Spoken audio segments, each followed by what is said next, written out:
Good afternoon, everybody, and welcome to Sterling High School for today's Colonial Conference matchup in baseball between Sterling and Audubon.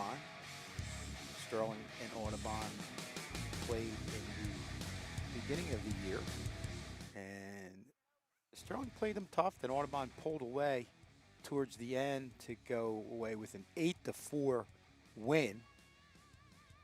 So this is, Audubon's a team that year in and year out is very good, but Sterling is right there with them, no question about it.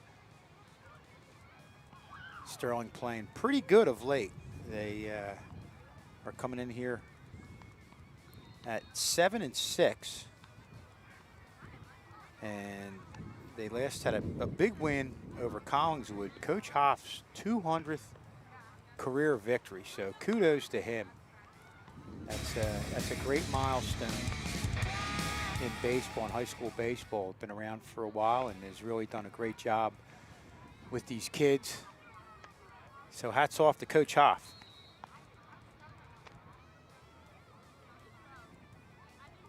Audubon coming in here at 9-3 overall, 7-2 in the conference. West Deptford's at the top. Sterling sits at, like I said, 7-6. They're fourth in the Colonial Liberty, 5-4 in the conference, playing better of late. And if we look head-to-head between Sterling and Audubon, Audubon has taken three out of the last 5. So nice day here. The wind is whipping up as it always does. So it feels like right now it's at my back, so that means it would be coming in. We're out here in center field, so probably if you get the ball up in the air, it's going to be tough to hit one out. And the good thing about this field, that obviously if you're the home team, you're used to the different quirks about it, and the wind is definitely one of them. And also that you got the big area behind the plate and big area over to first base. So catchers want to block the ball, and infielders want to make sure they make good throws over to first.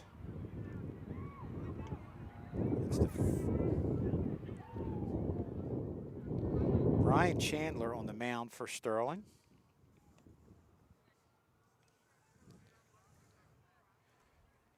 I have Sean Kozaneski at first base. Joe Romano at second. Big swing. Foul ball there. Jeremiah Thompson at third. Brandon Williams. I'm sorry, Scott Leverton is the shortstop. Brandon Williams is the catcher. And got Santino Pagara in left. Jordan Serrano in center. And Christian Valeriano in right field. Like I said, Ryan Chandler on the mound, done a nice job this year.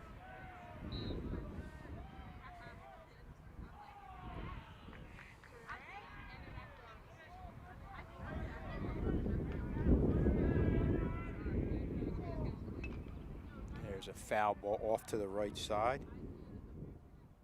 Chandler has pitched 20 innings. He's been in 4 games. Has a 2.1 ERA. So he's really done a nice job. The left-hander does a good job keeping people off bounce and locating.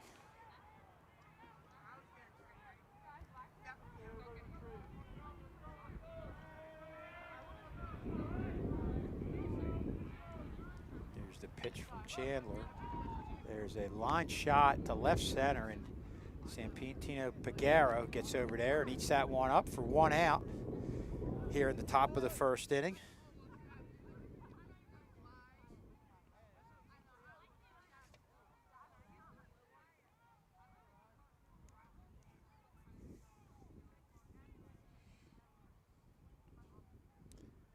That was Massey for Audubon leading it off.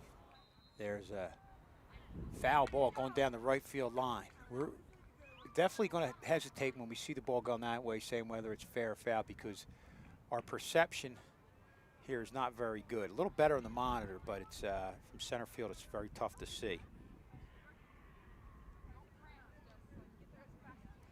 This is Zimmer, the center fielder. I'm sorry, the catcher. Batting second for Audubon.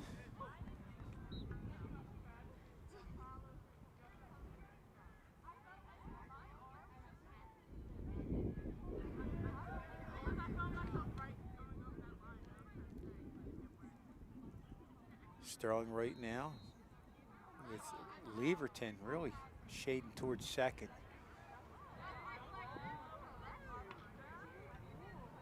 There's a foul ball down the third base line, figuring Zimmer is going to hit the ball more up towards the middle.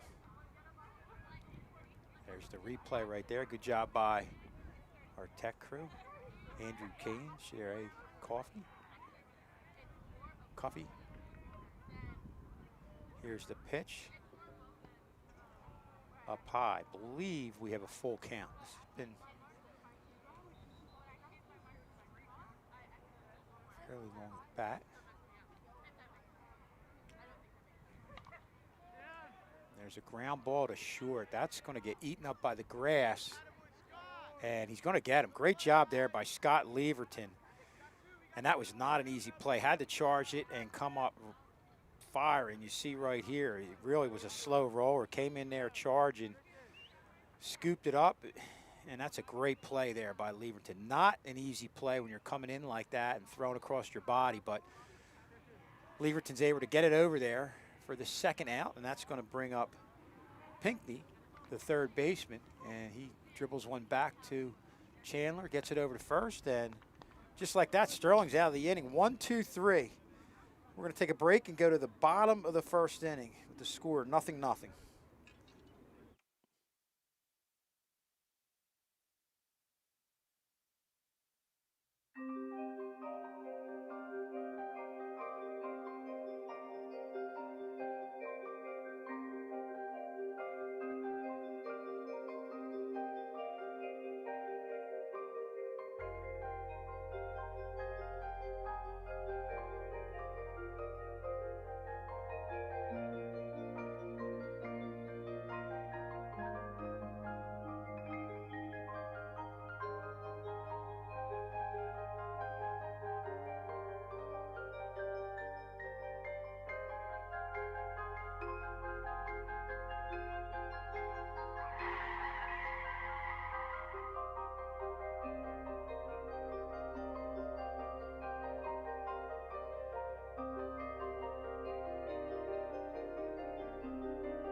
Back here for the bottom of the first inning.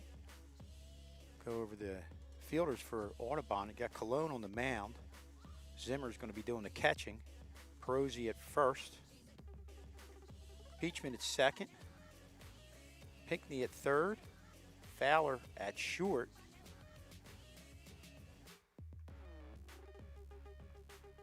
Grady in left field. Massey in center. And Beebe will be in right field. So a good start for Sterling, setting Audubon down 1, 2, 3 in that first inning. Ryan Chandler looked really good. He had a couple of hitters that worked deep counts, fouled some pitches off, but did what he had to do to get them to beat the ball into the ground. And always good when you get off to a good start, especially against a very good Audubon team. A small school, but year in and year out, they really have built a pretty good baseball tradition over, say, the last 30, 40 years.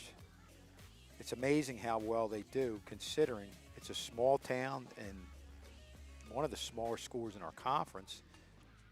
But baseball is the sport where they really, really excel at. And they do a good job with their youth program there. Have a lot of support from the community.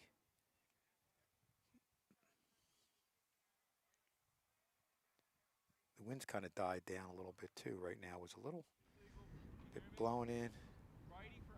And Andrew, of course, plays the wind mic right now to make me look like a liar. But I'm just going by feel. It feels less windy than it was a few minutes ago.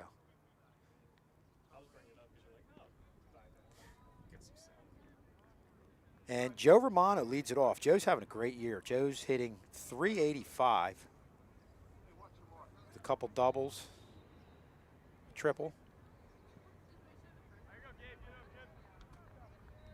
The Sterling team has definitely scored runs this year, no doubt about it.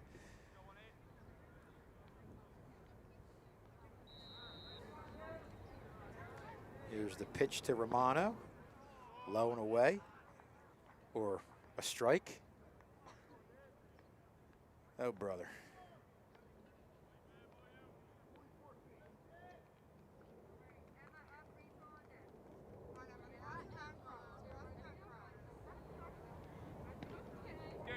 And Cologne saw he got that last one. He's just going to see how far out and away he can get.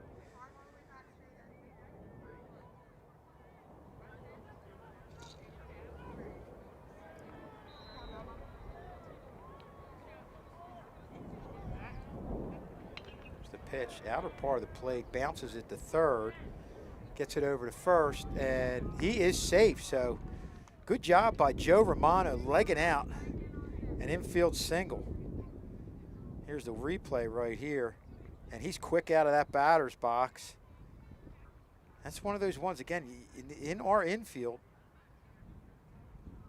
you can eat it up. Looks like he stumbled a little bit, but got it over there, and Joe Romano's got some speed to leg that one out. That's going to bring up Scott Leverton, the shortstop.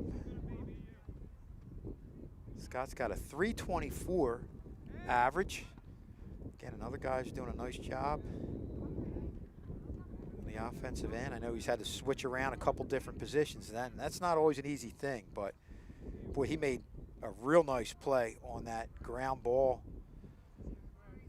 that was beat into the infield, a slow roll, or got it and threw it across his body and got the out.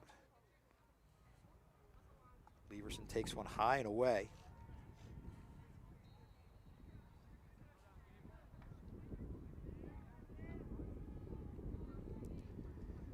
Man on first, nobody out here in the bottom of the first inning. And Leverton's going to bunt. Goes foul. Good small ball approach there just to move the runner over.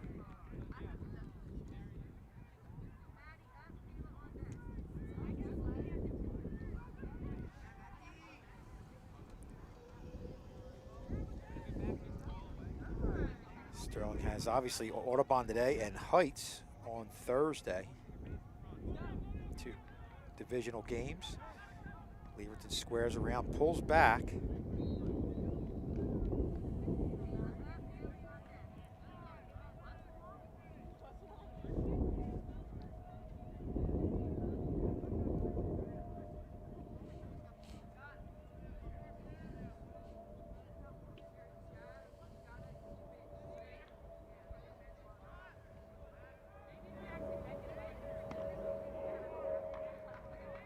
I think that one right over the middle. That's a pitch. If you're a hitter, you want that one back. Sometimes you get those good pitches out over the middle of the plate, you swing right through it. But that's one I think if Cologne gets it to Leverton again, he'll do something with it.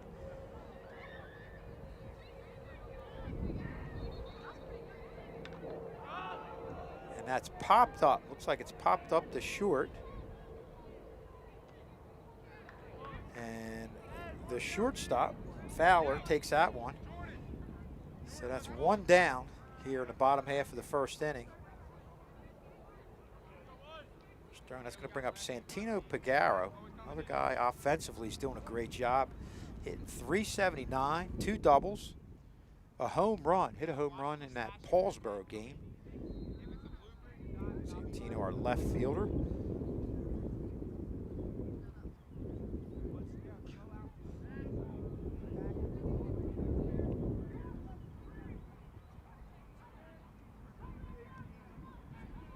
Here's the pitch. High and away, and Romano's going. And they got him. That's a real nice throw. Joe Romano's got some speed, but let's look at this on the replay right here. See the catcher comes up, high throw, had to turn around. Wasn't right there in the mid part of his body, but whoa, I think he was in there. Wow. Well, Andrew, if we get a chance after this next pitch, could we do that? Could we look at that one again? Or yeah, it doesn't have to be after this pitch.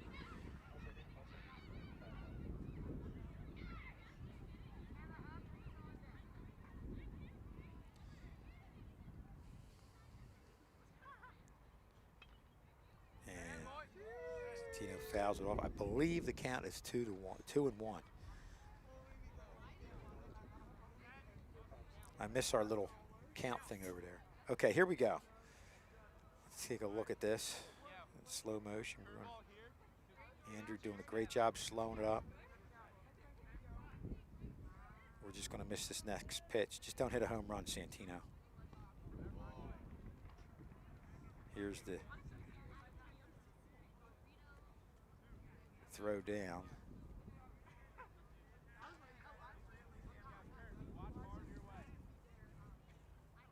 And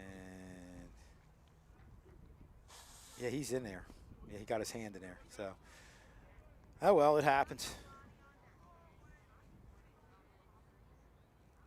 That's tough. That's a tough one for Sterling because you've got Joe Romano, one of the fastest guys on the team, would be in scoring position.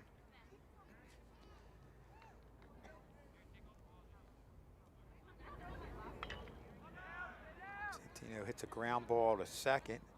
I believe that, I'm sorry, that was to the first baseman. Kind of with the way those guys are over there, it's tough to see from here. So look at it on the replay. And Sterling goes through the bottom of the first, getting one man on with Joe Romano getting an infield single. After one, it's Sterling nothing, Audubon nothing.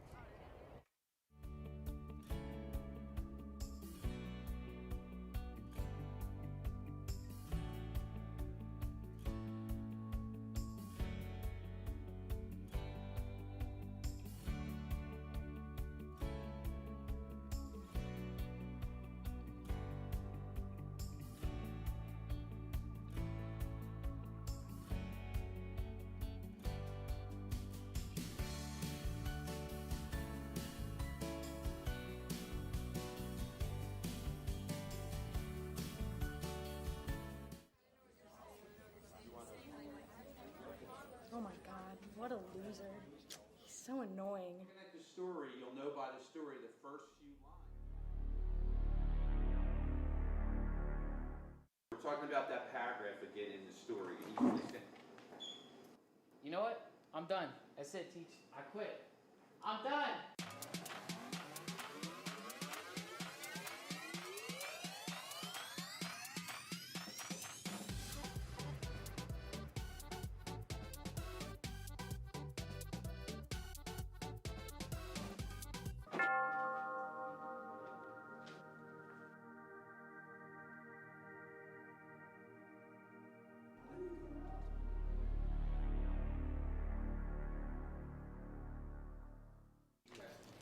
You know what?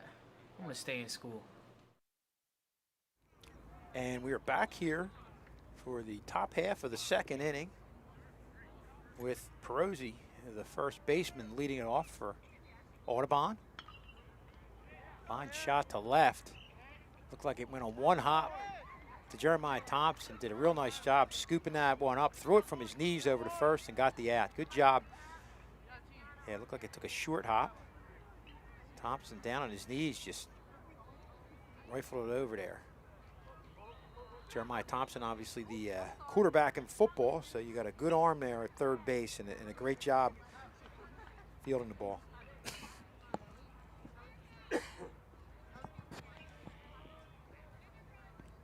Here's Fowler, the shortstop, and the 5-hole hitter coming up here.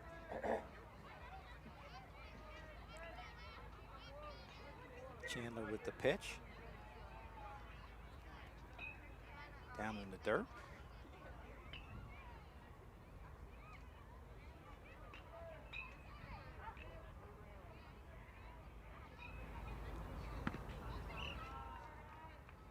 Ball away.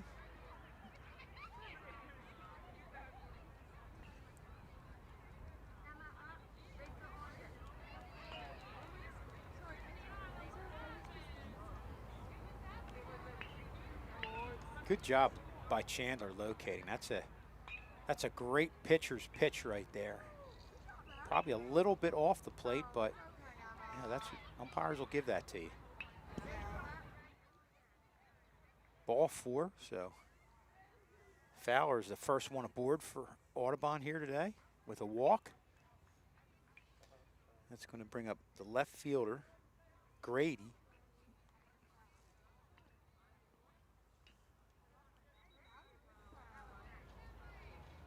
It's Charles Grady, a sophomore. Grady hitting .500 on the year.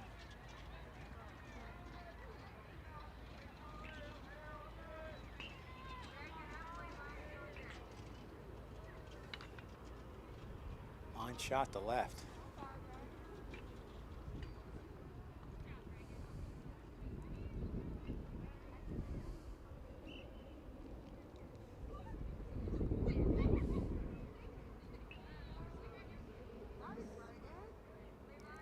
A couple underclassmen on this team as I look down the list here. Grady, a sophomore. Perosi, a junior. 1-1 to Grady. Man on first. One out here in the top of the second.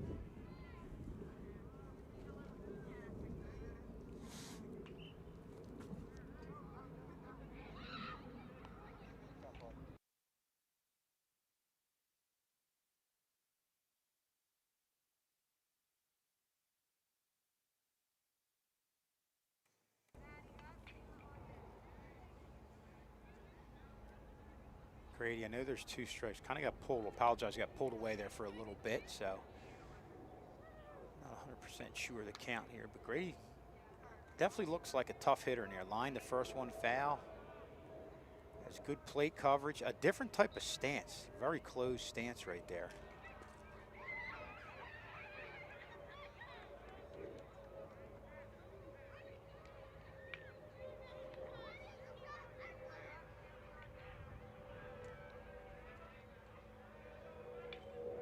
Here's the pitch to Grady, away, ball 4. So with 1 out, Audubon's got runners at first and second.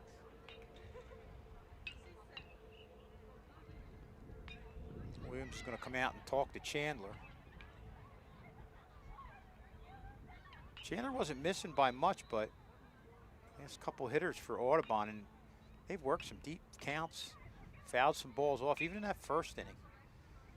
And yeah, that's a sign of a good team. They make a pitcher work.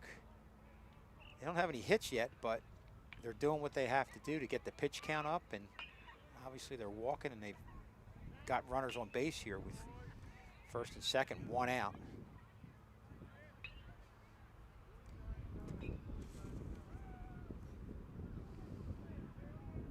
And that's Sean Driscoll, the junior.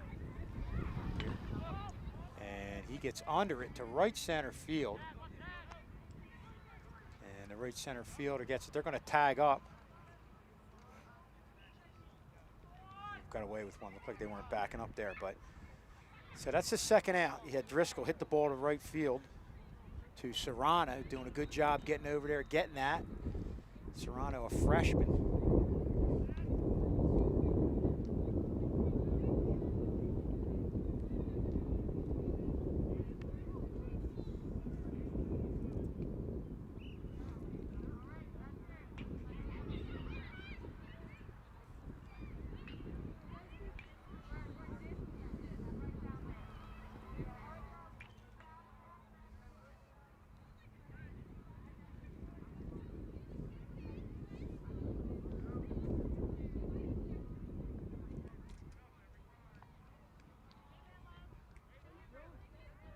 Bring up Peachman, who hits the ball to right center field, and that's going to go over Valeriano's head as he gets it in, and that's going to play 2 runs here early on for Audubon. So Peachman does a good job taking that ball the opposite way.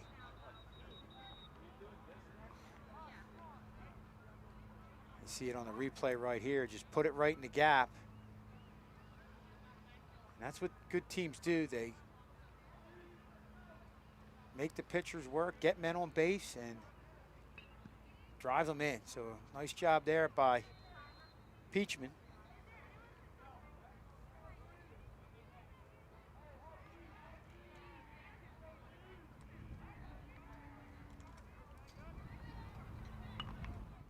It's Beebe up right now.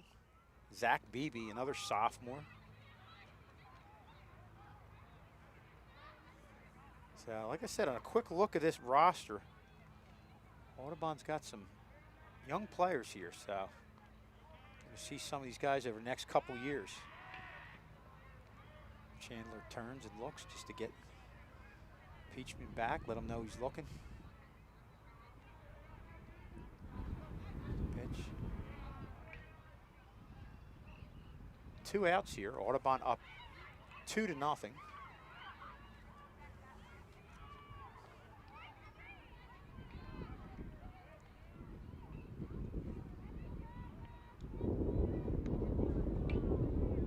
High and away.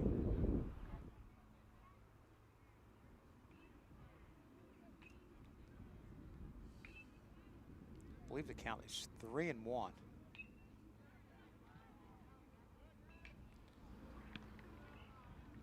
And he takes the walk, so Audubon with 2 runs across right now are threatening to get a few more in here with Massey. Xavier Massey. I should know if there's an X in front of a name, it's just X in the last name, that it's got to be Xavier. Because is there any other name beginning with X that's not Xavier? No. We have one of our esteemed English teachers back here. I figure he might know. Mr. Scott Manlove, former English teacher, but now the athletic director, doing a real nice job here in his first year.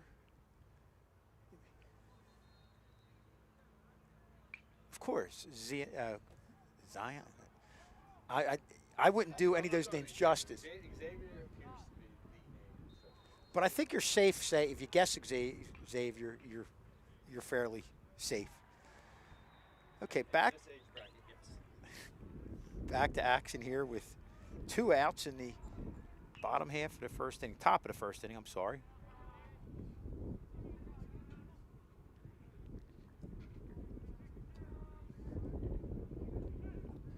Audubon with runners at first and second. This is where Sterling's just got to get out of this inning. Andrew, being a wise guy, showed me Xerox.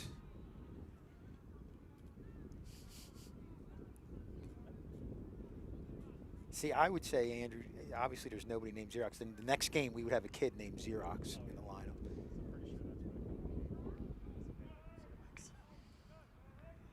There's Chandler's pitch. Slow curveball, just kind of a backdoor breaking ball right there. Just got the outside part of the plate. He definitely needed that one.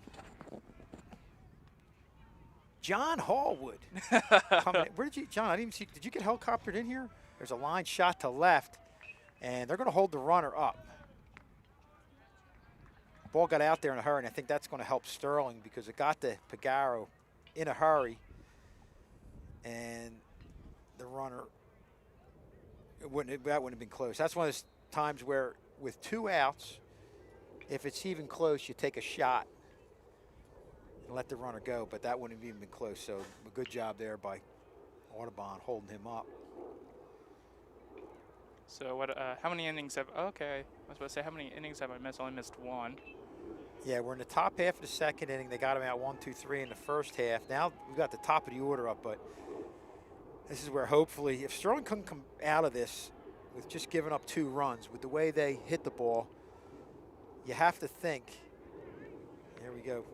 Good pitch by Chandler, really working low and away. Both pitchers are getting that called for a strike, so you might as well hit that area.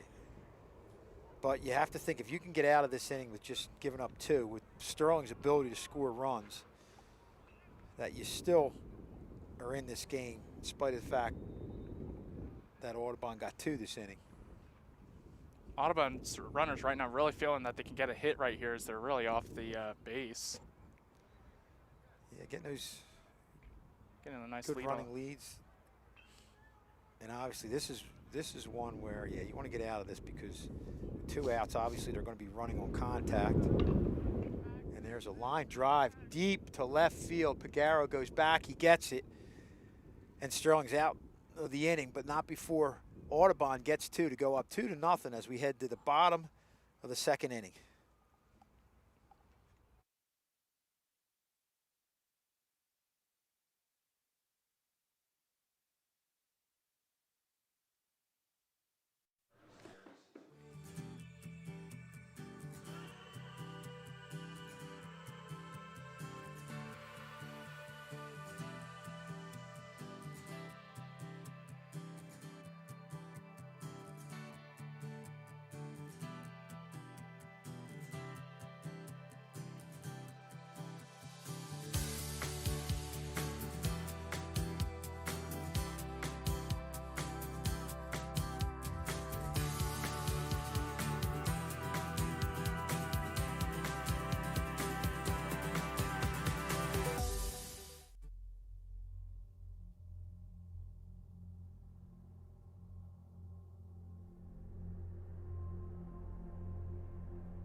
You're a disgrace.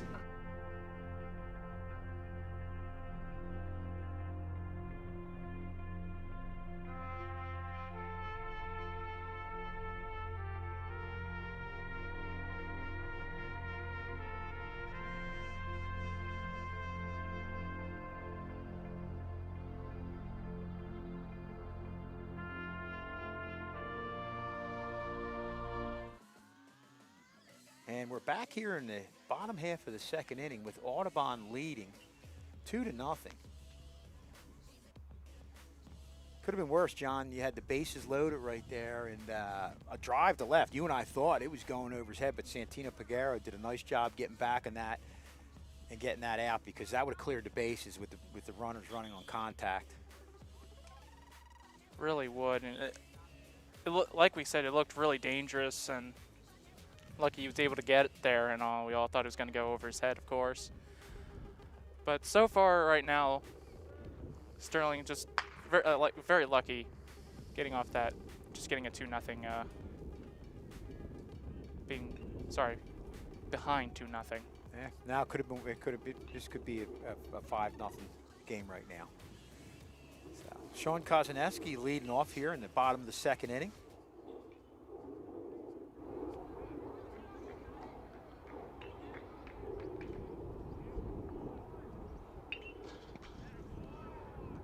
Takes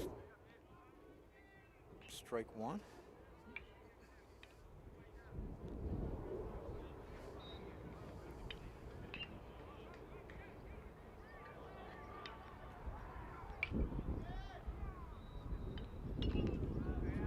Fouls it off.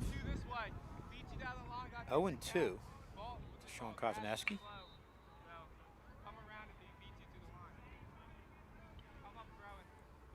Sean, the 4-hole hitter, first baseman.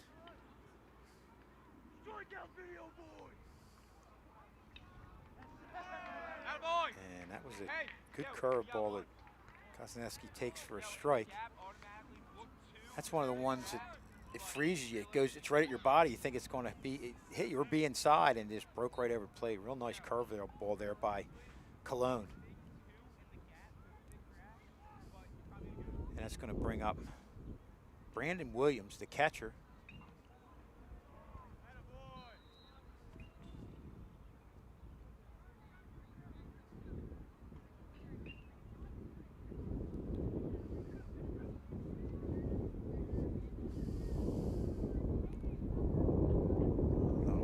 that's 2-0. Again, looked away at it. Call that first one. Was that a ball? I think that was a ball. Okay, so it's 2-0. Good hitters count here for Williams.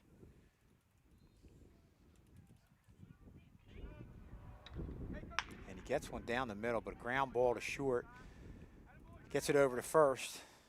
Just like that, Audubon's got Already 2 down here. Yeah. 2 up, 2 down for Sterling. For a minute, it almost looked like he could have gotten there, but Yeah, well, we've had, John, we've had those slow rollers, and that's the one thing about them that, you know, if you don't charge it as an infielder, you really put yourself in a position where they can get an infield single. And we've had it. Leverton made a nice play on one slow roller. We saw Thompson do a good job on 1 to 3rd, although that was hit a little bit harder. Thompson coming in here, leading the team in home runs, has 2 home runs.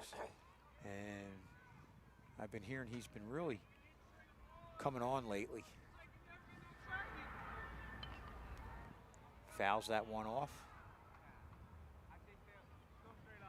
Clone's doing a real nice job locating, hitting the corners, and I think that's why when you see that, you see the foul balls. And that's where if you're a hitter, you just got to hang tough in there and foul pitches off and make the pitcher work. that's going to be a ball right there. Yep. Right now, Audubon is looking for that quick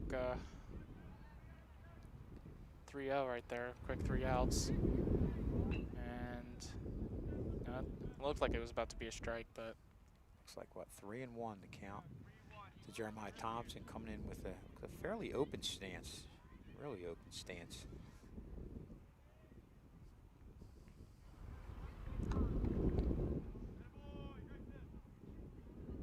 Call striking. Caught the inside part of the plate.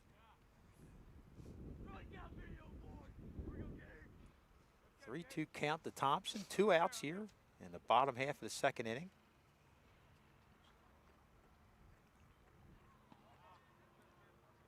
Low and away, ball 4. yeah, Thompson's going to walk. It's time for a 2-out rally, right, John? Yep. Usually when it's hard to get the last pitch sometimes. I mean, the last out. That's going to bring up Ryan Chandler. Lefty.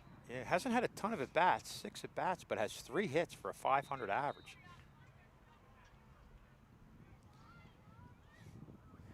First one in there for a strike to Chandler.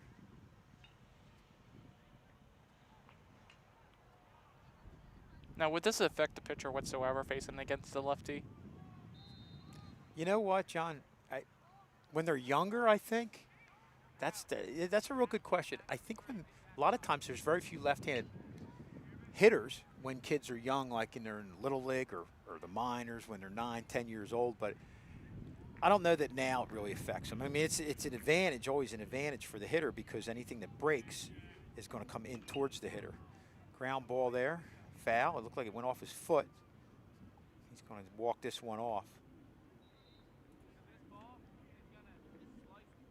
But to answer your question, I don't think at the high school level, but you know, for younger kids it is. And you know, anymore now, you know, I say it's an advantage for the hitter because the ball's going to come in towards him. Anything that breaks is going to come in towards him. A lot of pitchers have that, I believe it's a 2-seamer that can go away from a hitter.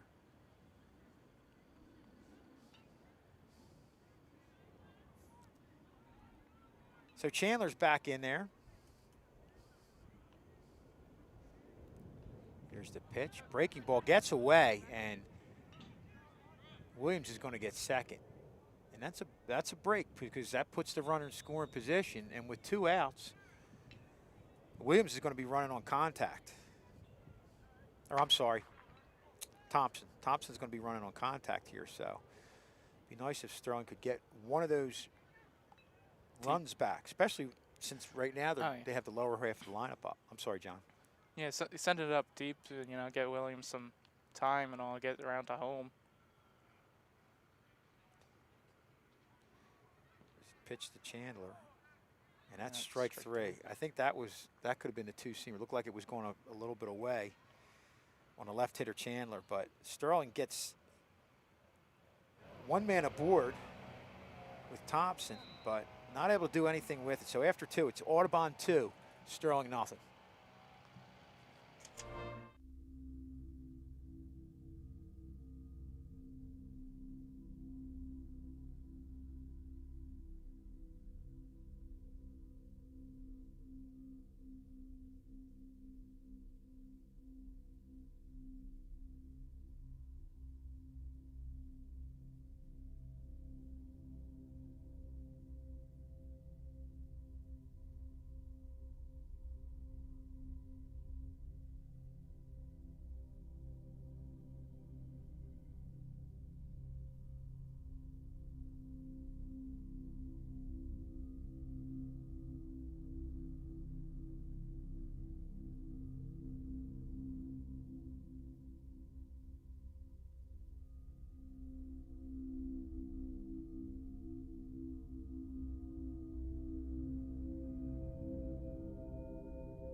And we are back here for the top of the third inning. Audubon leading 2-0. Sterling getting a runner aboard, Jeremiah Thompson, but not able to do anything with it. Cologne's doing a nice job in the mound, getting ahead of hitters and doing what he has to do. Ryan Chandler starting off this top of the third inning. Like I said, it was got a couple runs across, but at least Sterling's within striking distance here. Only down 2-0.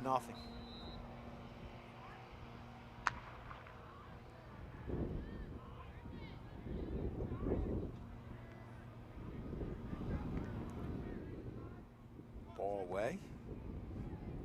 I think that was the first one was a strike. So it's 1-1.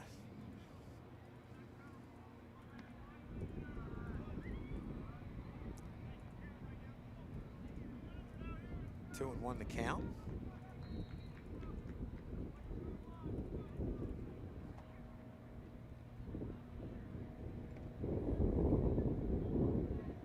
Good pitch there by Chandler, working the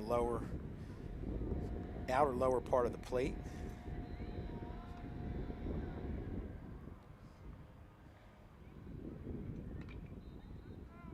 Fouls it off. That's what we've seen from these Audubon pitchers. The hitters are, if they have two strikes, they see a pitch they don't like, but if it's borderline, they'll just foul it off. And I think that had a lot to do with them getting runners on base and ultimately getting those two runs across. Low and away. Now that low and away pitch, both pitchers have gotten that, and I feel like it's a little low and a little away from the plate. I think that's why Chandler's trying to attack that area. That one was a little too much away. And just like that, Pinckney is going to get on, leadoff man on. That's one thing you want to try to avoid have happen. So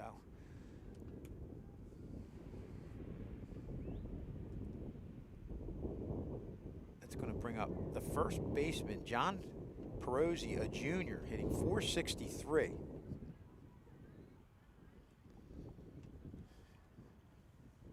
The four-hole hitter. They're just gonna try and get the guy on first base out, but they don't.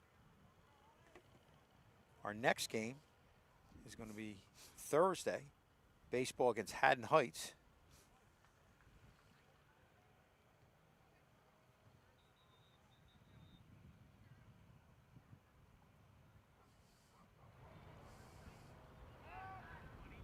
He's going to go for the first baseman again. He's really trying to get that first guy out, but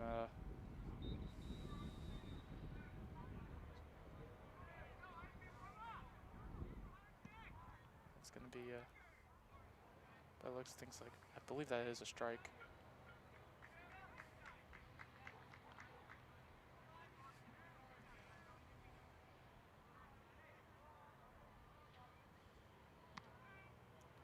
pitch. It's Brosey. What do we have for a count here, John? I think it's 2-2. Okay, we'll go with that.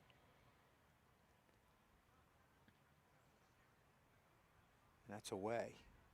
That's the other thing. I mean, we're talking about them foul-off pitches. They haven't swung at many bad pitches. They really make you throw strikes. They're not going to help you out. There's the 3-2 pitch, and maybe it was 2-2. It's 2-2 as Audubon able to steal a base. Yeah, I didn't see that. I'm looking at the monitor. Missed that one. So Audubon with the man in scoring position. That's what happens. Stuff like that can happen when you get that leadoff hitter on. Pinkney looks like he's a kid with some speed. Just a pitch to Brosey. And goes down swinging. So that's a big out here for Chandler, especially with Fowler stealing and getting second, putting himself in scoring position. And that's going to bring up the shortstop, Jordan Fowler, a senior.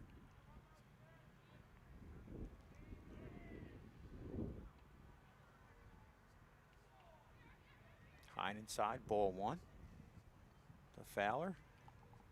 Right now they are trying to keep an eye on the guy on second base. Was able to steal into second base, but And line drive down the left field line. Took an inside pitch, turned to hips. He's going to get Pinkney going across, and Fowler's going to come up standing in second with the double. So that one, I think, got a little bit too much of the plate. Fowler just turned the hips, drove it to left.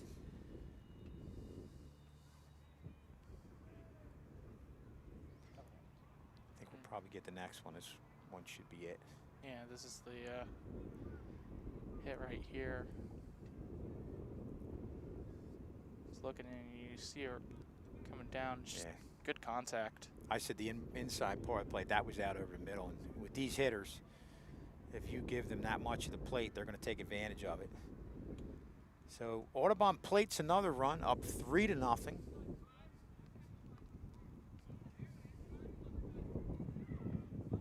That's why they always say, John, it's dangerous getting the leadoff runner on, especially with a kid like Pinkney who's got some speed.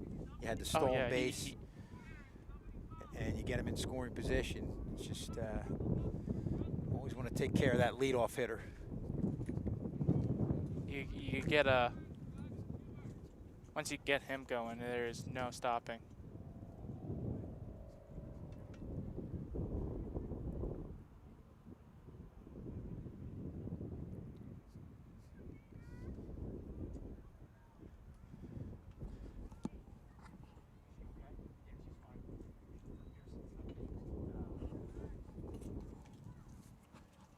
And another ball, and Foul down the right field line. Sorry, I had to step fouled. away a little bit there.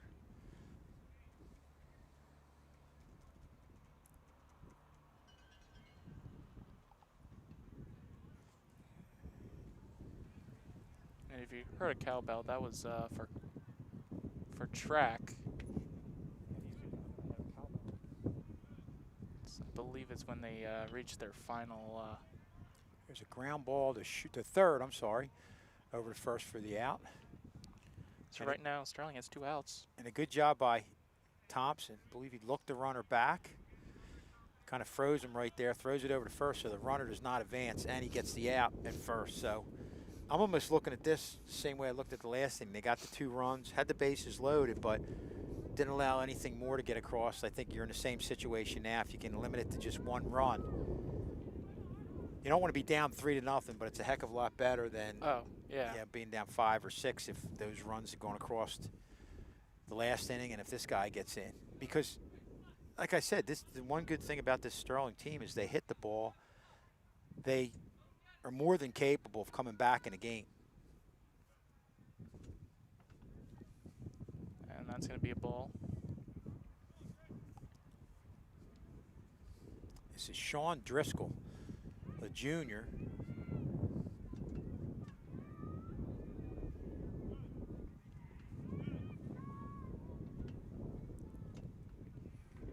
pitch. 2-2 the count. I think it's only been 2 balls so far. Okay, 2 balls, 2. I thought, yes, You, I thought there were 2 strikes too. We're going to guess and say 2-2. I miss our little score box down there. maybe we should tell Andrew to make one. Ground ball. Leverton right there playing over. Gets the ball over to Kozaneski. So there's no further damage, but Audubon, after giving up the leadoff runner, getting him on first, gets him around and plates another run to go up 3-0. We'll be right back for the bottom of the 3rd inning.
And we're back here for the bottom half of the 3rd inning with Audubon up 3-0. Again, had a couple opportunities. They could have lumped on some more. So Sterling, you have to feel like is within striking distance, but you have to like what Audubon does in just doing all the right things. And the thing that sticks out to me is they really have not had any easy outs. They work the pitcher, do what they have to do to get on, and take care of business. This is the center fielder, George Serrano, up. And that's a bad pitch.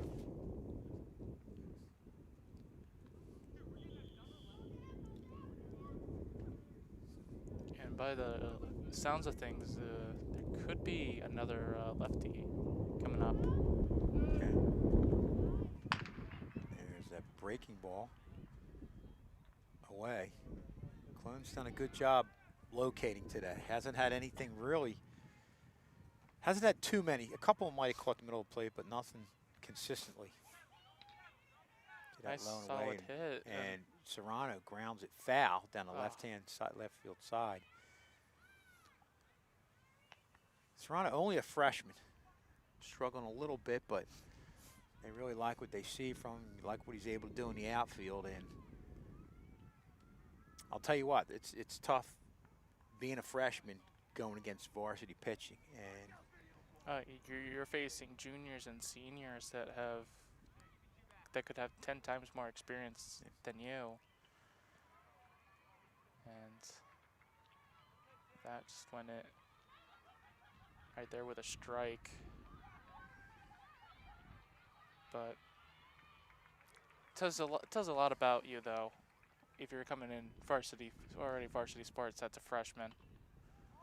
Absolutely. That's going to be another foul. And I'm going to pull a positive out of this, that these breaking balls that maybe in the earlier part of the year, if he would have gotten a breaking ball like that, probably would have swung and missed, but now he's fouling them off. So you're really seeing development as the year goes on from a very young player. And again, that's another example. That's something he might have swung at and looked bad at. He held up on it. So he's getting used to seeing the varsity pitching, learning tendencies of pitchers within the bats. Ooh, ooh, ooh, ooh, ooh. Hit him in the helmet, threw the bat away, so he looks like he's okay.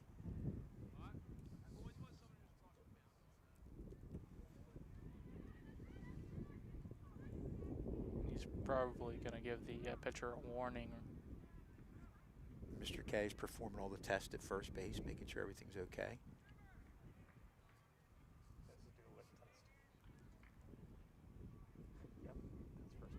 So that's a good thing for Strong, getting a leadoff runner aboard, and Serrano's a kid with some speed, so. Moving up, Christian Valeriano. And you got the top of the lineup, so Sterling has a good opportunity here in the bottom half of this third inning. Looked like he was going to go for the bunt, but he doesn't. He's unable to actually get the contact to it. And able to get the bunt. Gets it down. Cologne fields it, throws it away, and there's a collision at first base. And that's one of those ones where there's nothing either one of them could have done about it. Oh, he's down. He's down. That is. Brother. You do not want to see this happen. Yeah.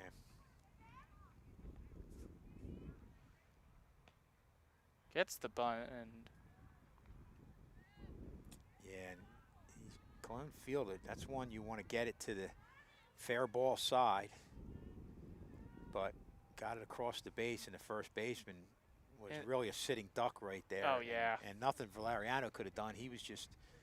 He's down just the baseline. Yeah, he's just going down to the baseline. Yeah. Oof. So they're checking on Valeriano, and that is Perosi, the first baseman, still down as our broadcaster / trainer. He has a lot of. I feel like he has Sean a lot of Flank is up there? slashes. Yeah. He does. He's all-around guy. Yeah. Here it is again. Yeah.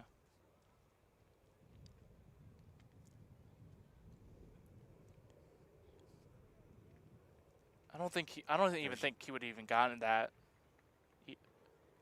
ball. Yeah, but you have to try in thinking the ball will get there before the run, you'll get the out. But you're really putting yourself out. I mean, I'm going to throw a football reference. That's almost like catching a ball over the middle, high up for the wide receiver, and you have a safety coming in, bearing in on you. Yeah, that's not always the nicest ones to catch. So Perosi looks like he's going to stay in here. Looks like he's okay. Probably just got the wind knocked out of him. I mean, he was like around his shin and ankle, but. And you can catch all the Sterling games, most of the Sterling games. I should say all. Most of the Sterling games are on YouTube. Am I safe to say all of them, Andrew, are on YouTube? Pretty much all of them. Okay, so we'll say all of them are on YouTube. Should we say all the home games of the regular season? Well, this is the part where John will come in and say, well, no, Mr. Schultz, 3 weeks ago we did a lacrosse game. It wasn't on YouTube. John's always one who checks the facts. Make sure. Well, if we're going off by that, then. Well, a smart one, are you? Yeah. Well, we got a great opportunity here for Sterling with nobody out. The leadoff hitter, Joe Romano, up. And gets he solid lines one down the left field line, foul. Oh. It's really hard to see where the foul line is. Yeah. Oh, you're right. Absolutely. I mean, as I said, anything down the right field, you can't tell if it's 10 feet foul, 10 feet fair. Same thing for left field. The best thing is just to look at the fielders. Here's the pitch to Romano. That's away. I think Cologne knew he got away with one there where Romano fouled it down the left field line. You don't want to get too much of the plate with Joe Romano up there. He'll make you pay for it. Here's the pitch. Down in the dirt. 1-2 is the count. 2-1. Oh, 2-1? Yeah. Okay. So wait, do you say the strike first or the ball first? Well, he had the foul ball. He pulled the one foul, then 2 balls after that. Oh, okay. So you say. Unless I missed something. There's a line shot to left center field. Oh, long deep. This could be. Both runners are going to score. Romano could get 3 out of this one, but he's going to hold up. That's a smart move. Yeah. You got the top of the lineup up with nobody out. So great job by Joe Romano lining one to left center field. And just like that, Sterling's right back in this game with 2 runs, only down by 1, 3-2.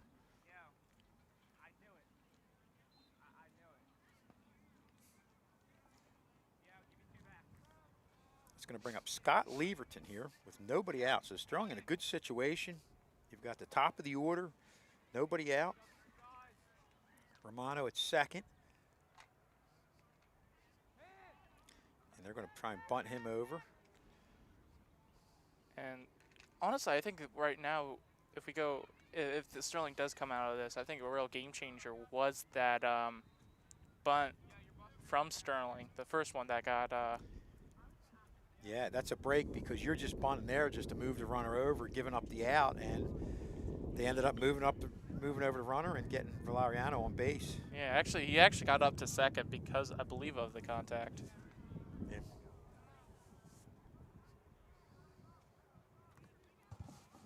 One low and away there to Leverton.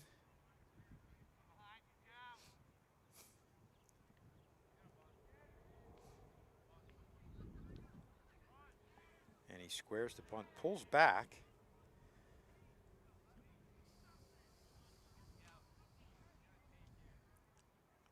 You would think at this situation you wouldn't go for the bunt.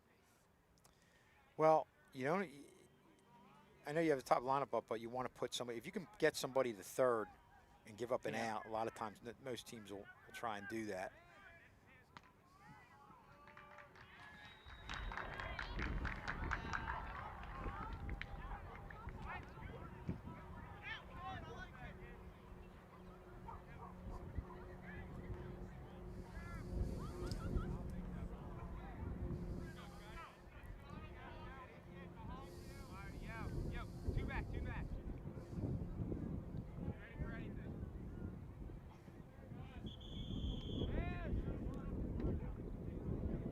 Offers at it.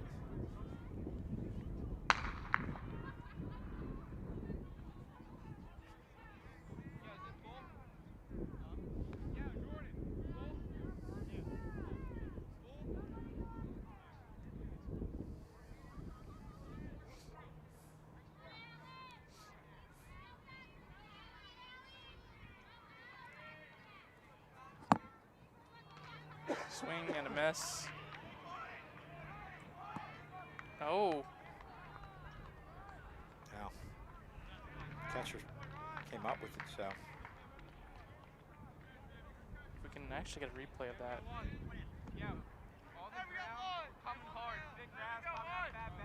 Okay, I think Sterling was saying thought that he it hit dropped it. Yeah. Yeah, I'm just gonna say he got it, so that's one down here with Santino Pagaro coming to the plate.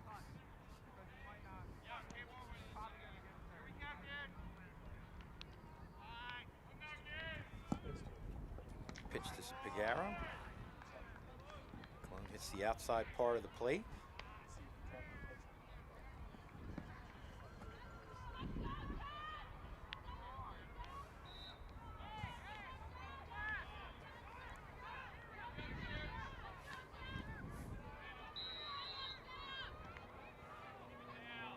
Away 2-0.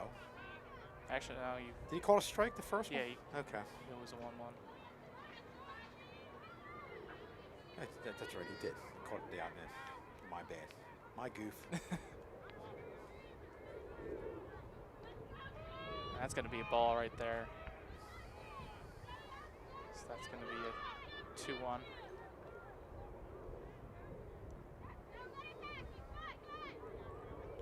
Good hitters count here for Pagaro.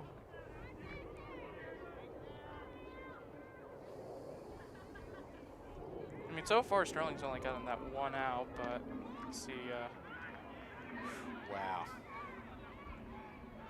That's tough. I don't know. Yeah. I'll be quiet.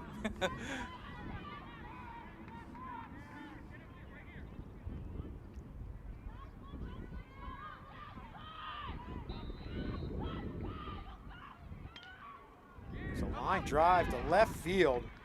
They're going to hold. Yeah, they're going to. That's a smart remove. Hold Romano up because he was dead to rights. Ball got out there in a hurry, but a good piece of hitting by Pagaro, taking that outside pitch. the other way, because we've seen Cologne with the left-handed hitters really work the outside part of the plate. So a real nice job by Santino, just hitting the ball where it's pitched. Sterling still only has 1 out. Runners at the corners, brings up Sean Kozaneski. Opportunity to tie things up here. I was about to say, didn't he get a decent hit on his last attempt? What's that? So didn't he get on a base last attempt, or was it a strikeout? Who? Sean. Struck out the first time. Struck out first time.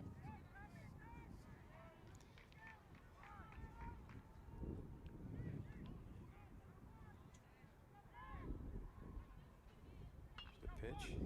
Line drive.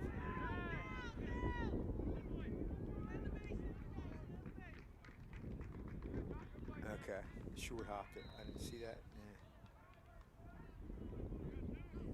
Yeah. So it isn't out.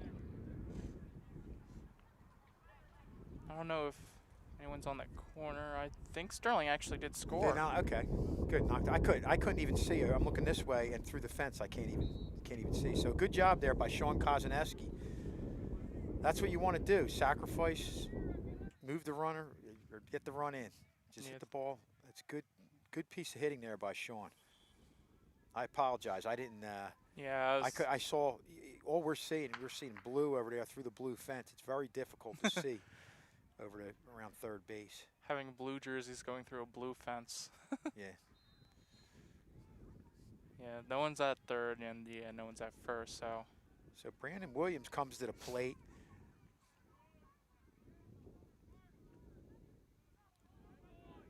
And gets away from the catcher, gets it, but not enough for Pagara to move up. But we kind of saw this, John, that we said if they were able to kind of limit the damage from Audubon, that you could come back in this game, and just like that, it's a 3-3 game. So Sterling just doing a good job doing what they have to do. This is a real good inning for them. And you look at, you talk about the different things you can do, and obviously Pagara had the line drive going the other way, and then Sean Kozaneski knew he just had to get the ball to the right side to get the run home. So good fundamental baseball here from Sterling in the bottom part of this third inning.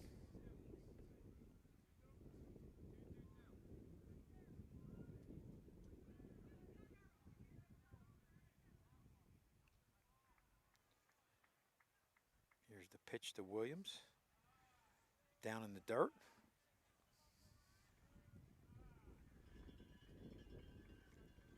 This is a game that's tough for catchers because the pitchers are getting that call low and away, and the catchers are trying to hit that area, and you're going to get more balls in the dirt. And it's a challenge with runners on base that if the ball gets by you, they're definitely getting third. You don't have that short backstop. In some cases, sometimes you've seen them get 2 bases.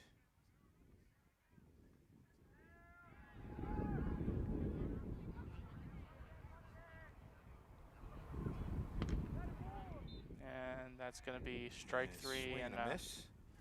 So Sterling goes down in the bottom half of the third inning, but not before getting 3 runs to tie things up. We're going to go to the top of the fourth.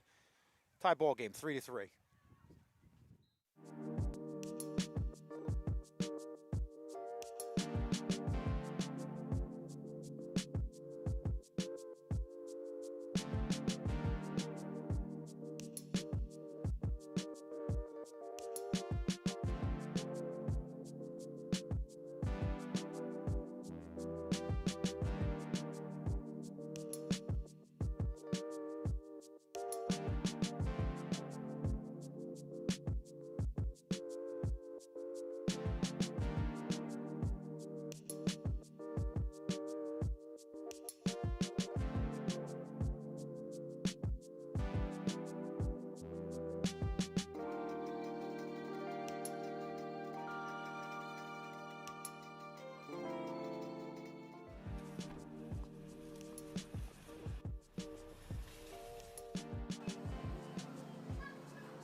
Do you want these?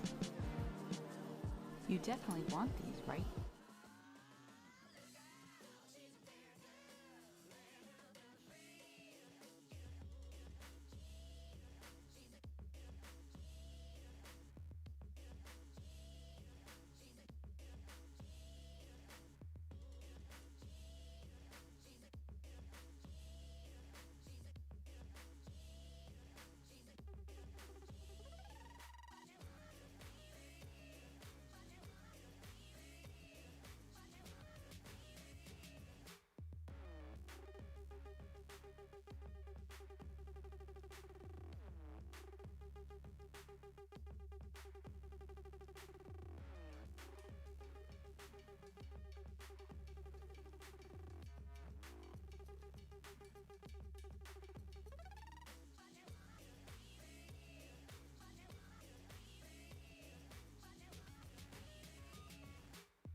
So we're back here for the top half of the fourth inning with ball game tied up at 3. Sterling getting 3 runs in the bottom half of the third inning. And they start off with a ground ball to Leverton. Gets it, throws to first in the dirt. Going to second And now. it's going to go by. No, I don't think He's it's. going to get second. I don't think he'll get. He That's might. it. Yeah, he'll get second. Yeah, that's a tough play. It gets in that dirt, and then it looks like Sean had an in-between hop over there. They're tough to get. So Audubon gets the leadoff hitter on, and we saw what happened when that happened before. They were able to get a run across in that last inning. And they're going to bunt the runner over, or attempt to. This is Zach Beebe. That was Petman Peachman there, who took second on that ground ball and the thrown over to first. And they're going to try again with BB with the bunt. Williams picks it up foul.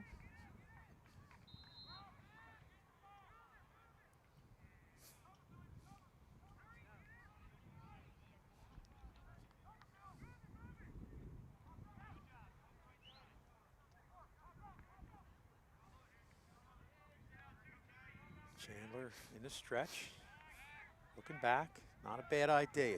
No. Get the runner back at second base. Don't let him take a big of a base lead.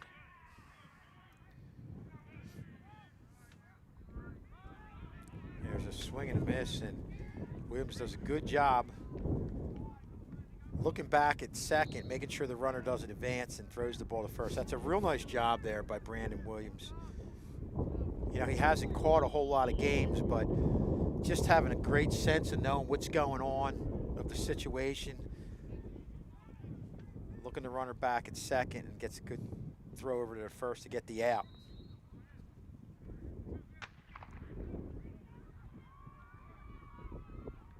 Because usually, John, a play like that where you have to look the runner back, it's maybe the shortstop or the third baseman, Yeah. where the runner's just right there in his face. It's right in front of you. In front of you. Even if you're not thinking about it, it'll be right there. Oh. But that was a good play there by Williams. That's gonna be another foul right there. It's the that looks things top of his bat. And just As we look at Xavier Massey.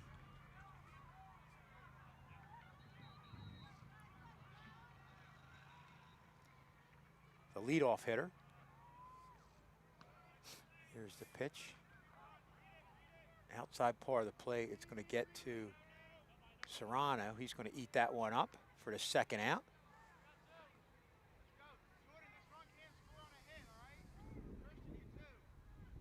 So good job by them bearing down right now. Chandler doing a good job after the leadoff hitter not only got on, but got on second, scoring position, just like that to get the next 2 outs. That's going to bring up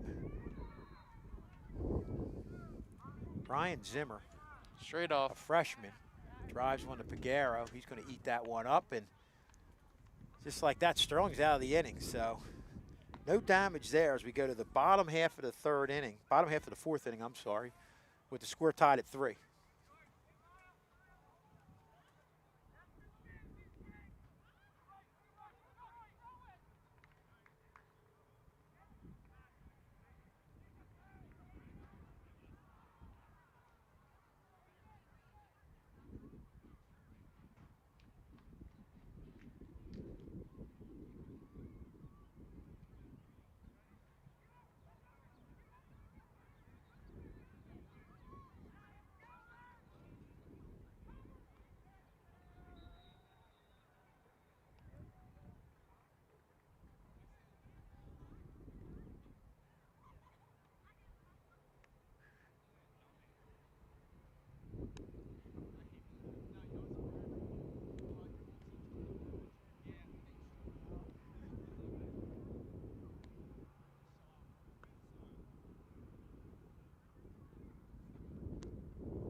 bottom of the 4th inning.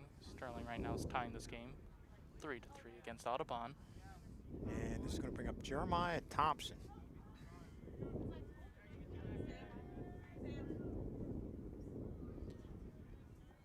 Thompson featuring an open stance.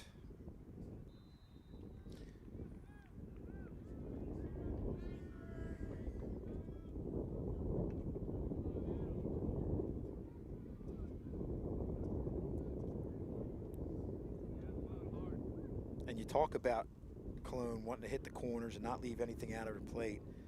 Thompson's one guy where if you left something out of the plate, even with this win, he could probably hit one out. Good pitcher's pitch right there on the outside part of the plate. He's pretty much lived there most of the day.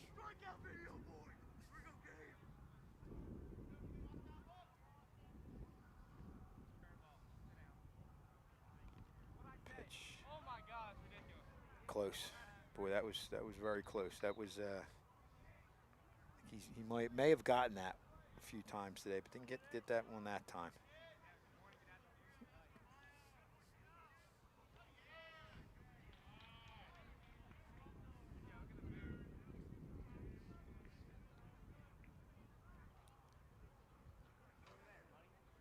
I believe we have a full count here, John. That's going to be my official guess.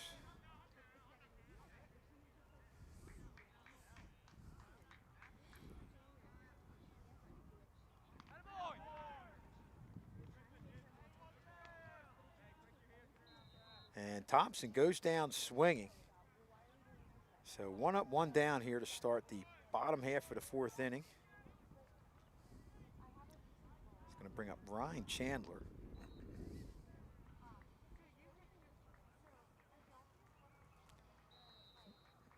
He just had that one bad inning, but has really settled down. And yeah, that's one thing for the most part. Sterling's just been able to have these guys where it's either Chandler or Darian Binford, just give them solid innings or solid outings basically, and just keep their team in games. Just the pitch away. 2-0 to Chandler.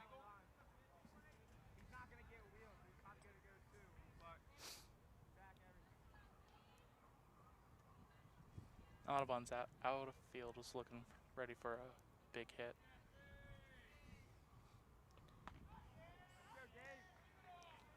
Anyway, I believe it's 3-0. 3-0, wow. To Ryan Chandler. Making some smart decisions not to swing at. Yeah, he's going to be, I would have to think he's taken all the way here. Yeah, and he was. Oh no, that was a strike. No, I'm saying that the hitter was taking all the way. And that's the one time Cologne will put one down the middle. Like I said, he's been good working the corners, but he was pretty sure that Chandler wasn't going to swing at that one.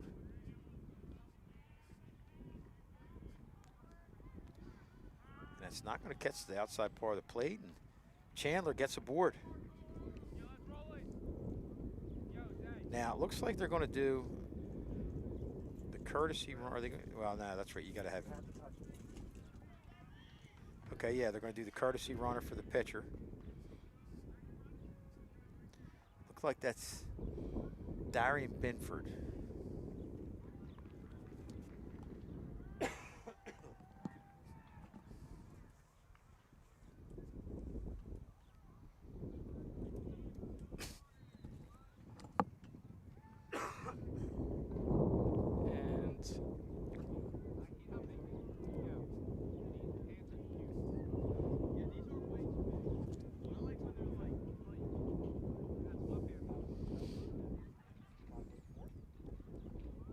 We are at the bottom of the 4th. I do.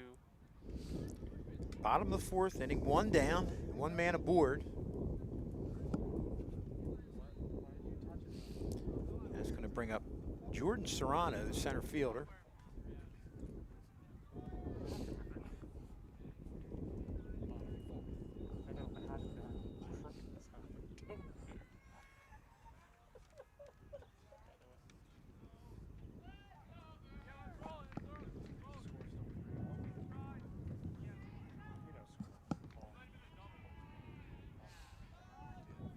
missed low.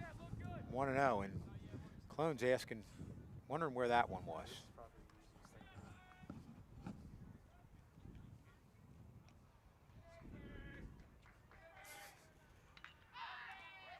Line drive foul down the left field line. So 1-1 to count to Jordan Serrano.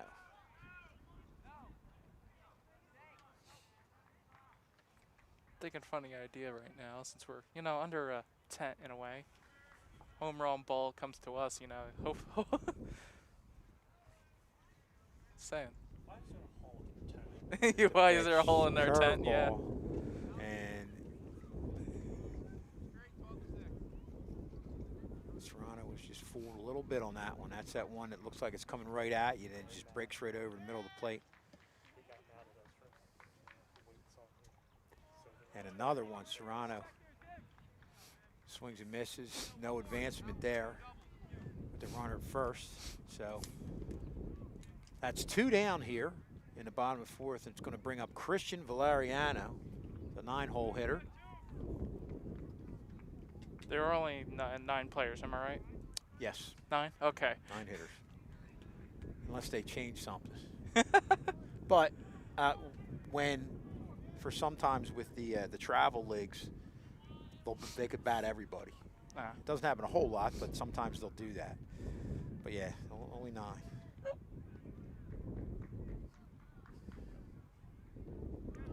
That's going to be...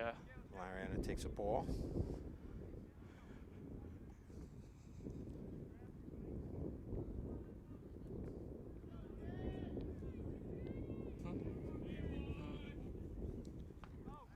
Oh, swings and a miss. High and tight. Now look for Cologne to go low and away. Just a guess on my part. I think you might see the breaking ball here. And it goes low and away.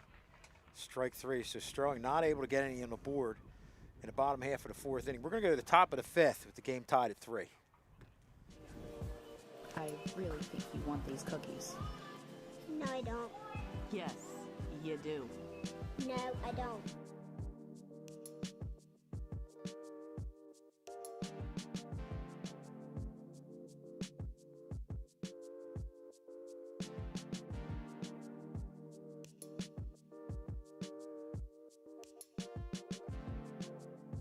No. No. No.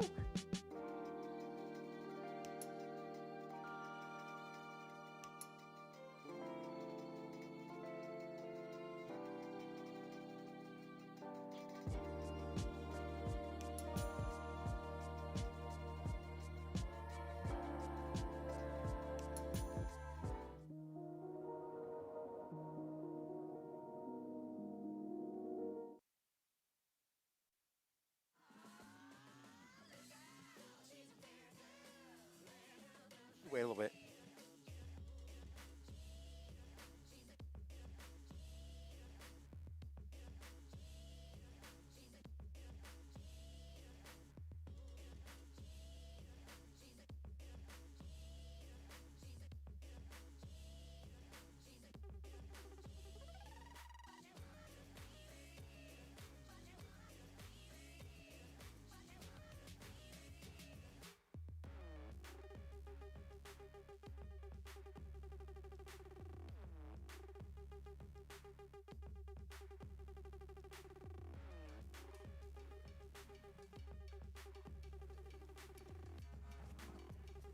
And we're back here for the top half of the 5th inning. Game tied at 3.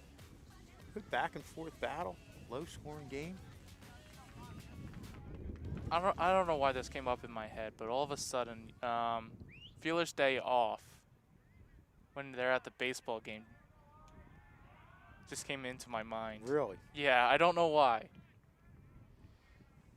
I wouldn't be able to clear that up for you and tell you why either, John. Well, they I believe I don't know what they say, but I think they're just like better swing, better. There you go. Because it went. If you feel the need to do that, if that makes you feel better, John, fire away. Start singing me, take me out to the ball game. And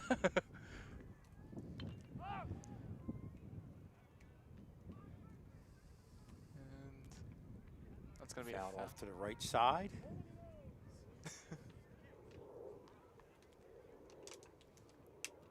The first time I've ever actually heard of baseball, it was kindergarten. And this is actually how I became a Yankees fan. What? Pinckney, oh, I'm sorry. Yes. Big swing and a miss. One quick thing, John. I know. I just looking at the Yeah. stats. Pinckney, he's one guy you really have to watch. Has 4 home runs this year, so he's a junior, and he's one you don't want to make a No. mistake on.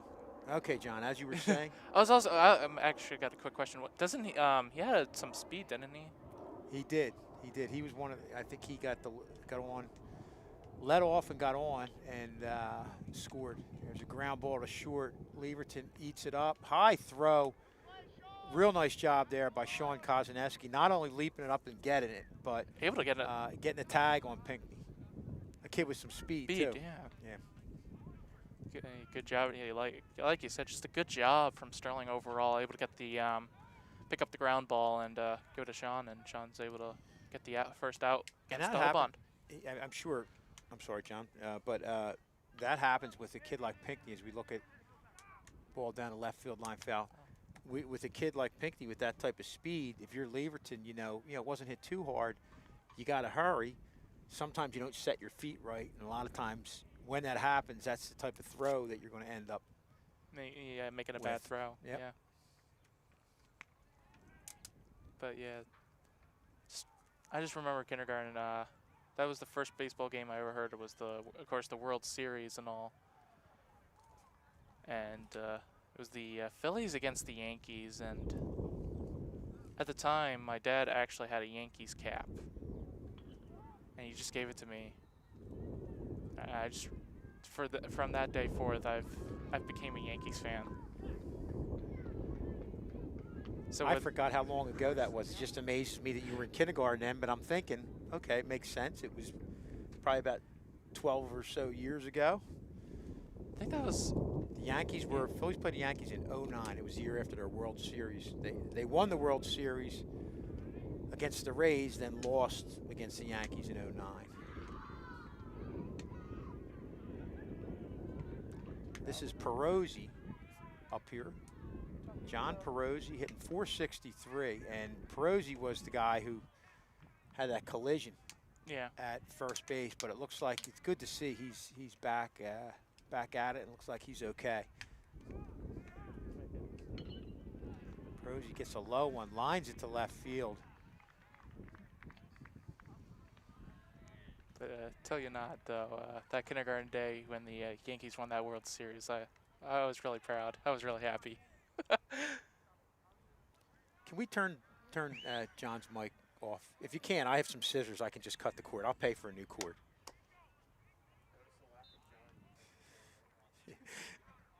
Send John running. That's going to bring up the shortstop, Jordan Fowler, a senior. One of the few seniors in this lineup. Have a lot of underclassmen. And honestly, that, in a way, it's a good thing and sometimes a bad thing, because with that experience,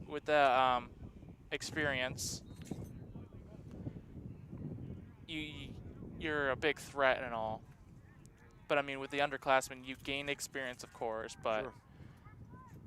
no one really knows too much about them.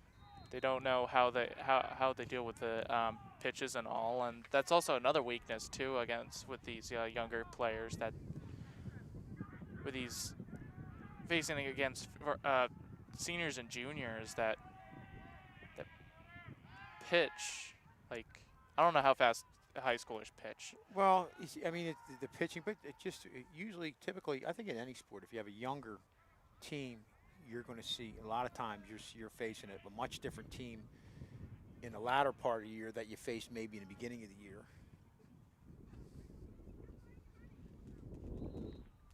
Now thinking about it, I think that was the last.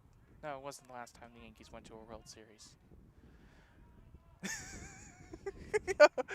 I'm really dicing with You are, the. John. You're definitely a troublemaker.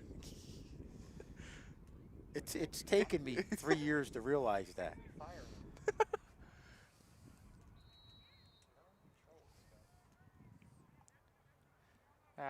Don't worry, I got nothing really to say for right now with this season going on.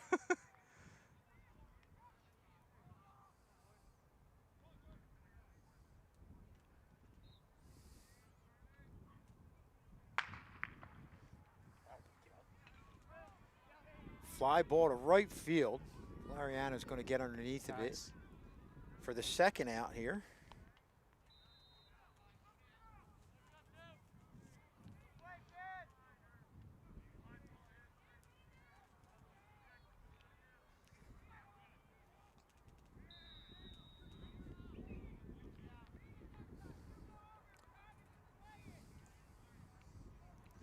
That's going to bring up Charles Grady. Charles Grady, the leading hitter on the team at 500. Only a sophomore. That's actually quite impressive for a sophomore. Quite impressive for anybody. Yeah, for anyone, yeah, that is very true. But I don't know. Sometimes just hearing it like from like a sophomore or even a freshman is just outstanding. He has as closed a stance that I think I've ever seen.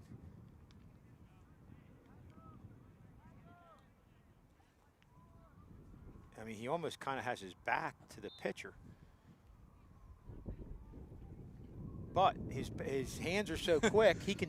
Not many people can hit like that because you tend to get really busted up inside. Get him high and away. So Grady goes down swinging. No damage there. Still 3-3 as we get to the bottom of the fifth inning.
Wait a minute. Man, where's your ID? I don't know. Remy's not Irish, so it doesn't matter. Okay, whatever you say, man. Young man, where's your ID? Man, would you look at the time? I have to get to class. I can explain. Okay, you have to explain in my office.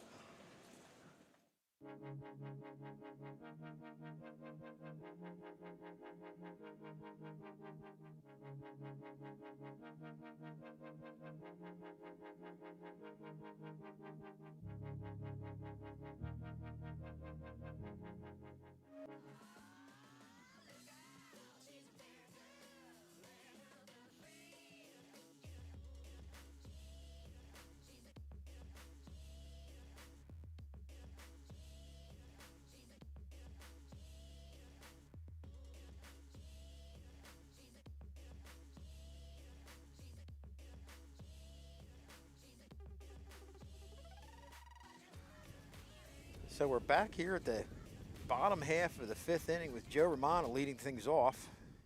Takes one low and away for a ball in the dirt.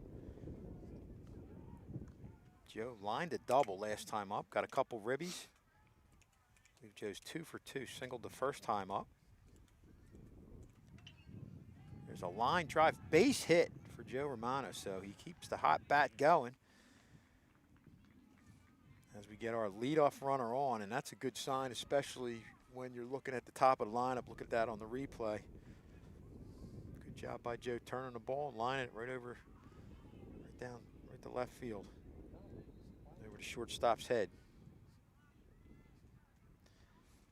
That's going to bring up Scott Leverton.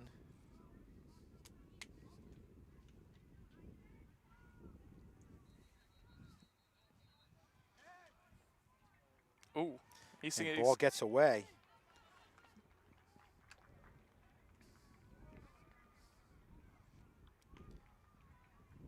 That's good. You know what happens sometimes, and I'm not sure if that's what exactly happened there, but if you get the bat at the eye level of the catcher, sometimes he loses track of it, and that could have happened right there. So, yeah.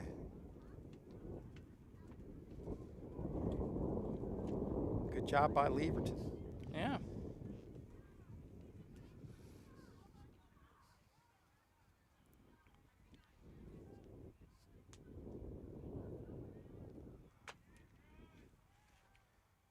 Squares around, pulls back again. And it's going to be another ball by the looks of things.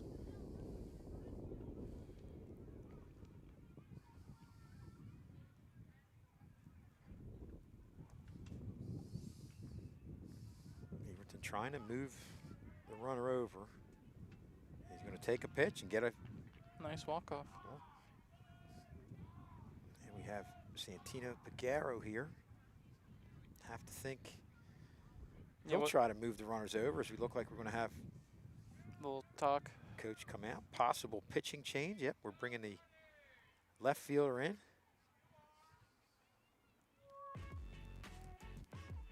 And you can catch all the Sterling Sports live on YouTube. So if you can't make it out to the game, you're in the office or wherever you are, you can look at it on your computer, look at it on your phone, and catch a lot of these events that start at 3:45.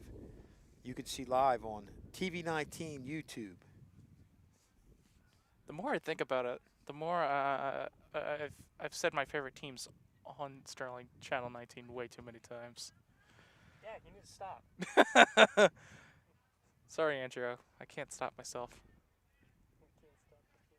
Especially when you're John's an agitator too. This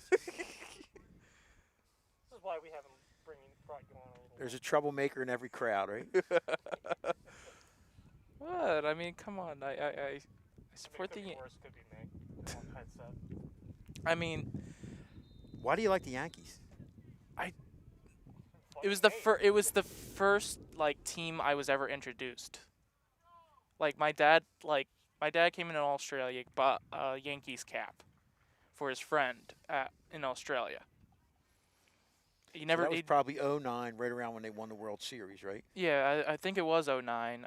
All I remember it was kindergarten. This is like how I remember becoming. So you started the bandwagon jumping at a young age. Just a thought, just an observation. That was seriously, that was the first time I've ever heard of baseball. It was like the Yankees and the Phillies in the World Series. Well, I guess now your dad being from Australia, I know now, I mean, there's baseball over there, but I guess growing up they really didn't have much of it over there, or did they? They somewhat did. It's not as popular over there though. But it's becoming more popular over there. Not really. You sure? Yeah, I'm sure.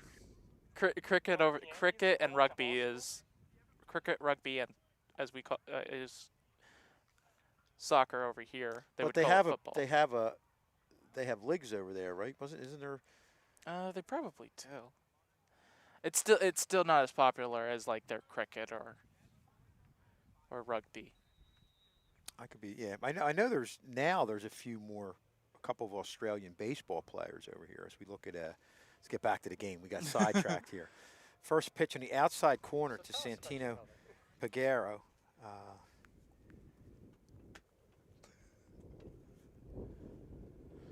See if they're going to have him bunt, and they are. Pulls back. I was about to say, didn't he hit a nice long drive out He into did, outfield? but with nobody out, you want to try to move the runners over, get both of them in scoring position. Tino again around the sacrifice.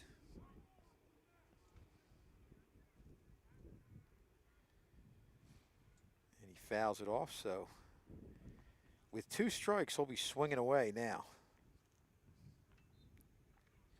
And that's Pinckney on the mound now, going from third. Should hear me when there's also a similar story to with like the Yankees one too.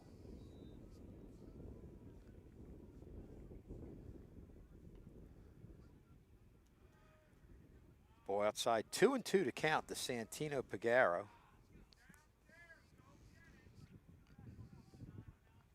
Looks like he's going to go for it.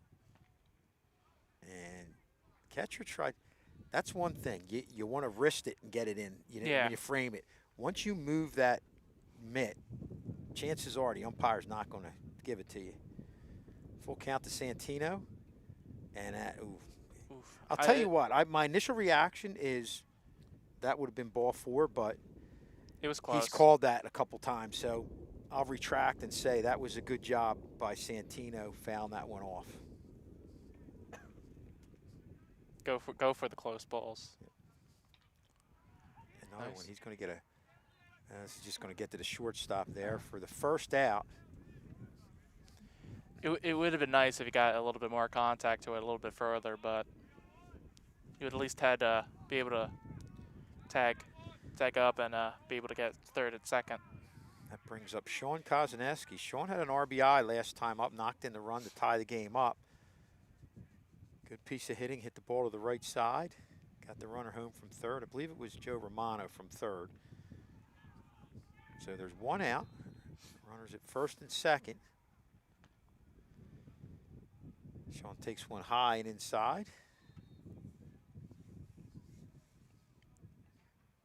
Always fun getting hit with a baseball. You what? I said it's probably not fun getting hit by a baseball. Nah. Well, who was the guy? There was a guy from the Pilar from the Mets got hit. It was an ugly one. Got hit in the face last night with a fastball. It was one of the more gruesome ones you'll see. So 3-0. Sean Kozaneski. You have to think he'll be taken here. To be honest, I haven't been watching too much baseball. I've been watching the NHL hockey playoffs. NHL playoffs going on. Don't come to Trick Crew, and now you're not watching baseball. What next? I don't know, Andrew. What is next for me to do? So 3-0, 1 down here. Kozaneski taking all the way, 3-1.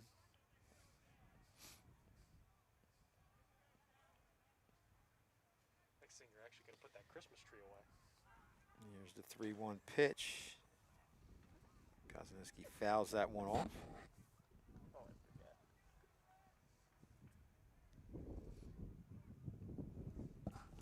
That Christmas tree is the one. Oh God. That was down by February. Count full. Here's the pitch to Sean Kozaneski. Nice solid hit. Pop up. Gets it under. I don't know. He might not get this one, Ooh. but he does. He recovers. Initially, he went back on it, and that might have been one where the wind shifted it. But Massey ultimately is able to get to it and get the second out for Audubon here in the bottom of the 5th inning. You know which would have been, I mean, Andrew, you can, when you left the game, the one game, Sheree knows the last, this just got me thinking with the wind, the game, the lacrosse game we did. Williams takes one for a strike in the outside part of the plate. Probably one of the windiest days we've ever had out here. The table blew over. Did it really? Yeah, with all the equipment. I don't know if I should say it. I forget if we told Mr. K that. Uh-oh. No, he knows. And they're going to advance. And this is one where, okay, he got to it. But that's what I was saying. With that backstop, sometimes if it goes back there, and Romano was definitely thinking that he could possibly get the plate on that one, especially with 2 outs. You might give it a shot, but he held up. But that's why this backstop is makes things so difficult for catchers.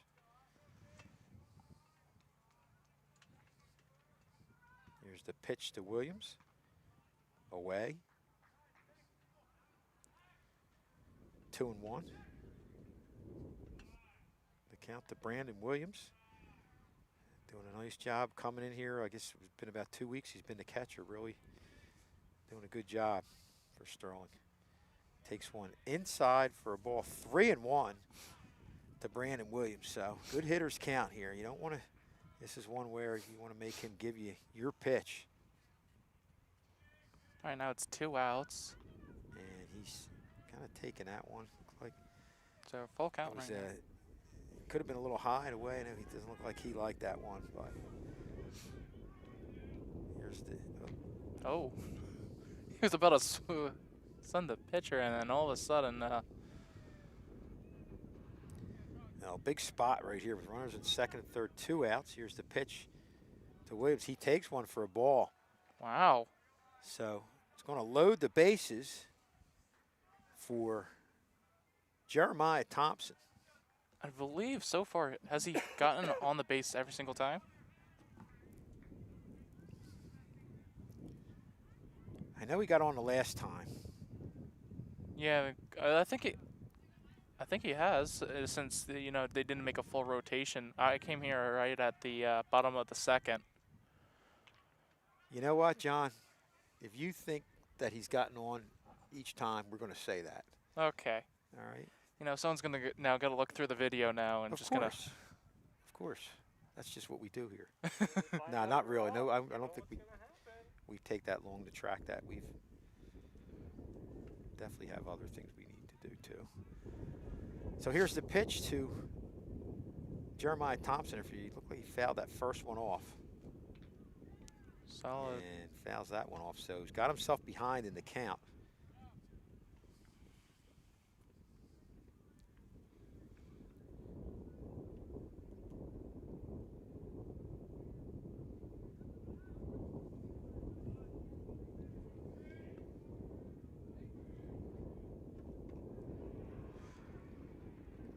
Thompson takes that one, so that's the 3rd out. This game's still tied 3-3 as we head to the top of the 5th inning. Top of the 6th inning, I'm sorry.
So we're back here to start at the top of the 5th inning. We're going to get a pitching change with Ronnie Morella coming in for Sterling. Ron has pitched in 5 games. He's got a 3.5 ERA. So he's coming on for Sterling. I think Ryan Chandler definitely had thrown a decent amount of pitches. Don't know exactly what the pitch count was, but I think in the early part of the game, Audubon, like I said, they fouled off a lot of pitches, worked some deep counts, and really had Chandler's pitch count up. I mean, he was only able to make it to this point in the game because he had a couple quick innings after that. But ultimately, I think they got to the point where they had to take Chandler out of the game, and they bring on Ronnie Morella here, the top half of the 6th inning. Morella's going to face Sean Driscoll.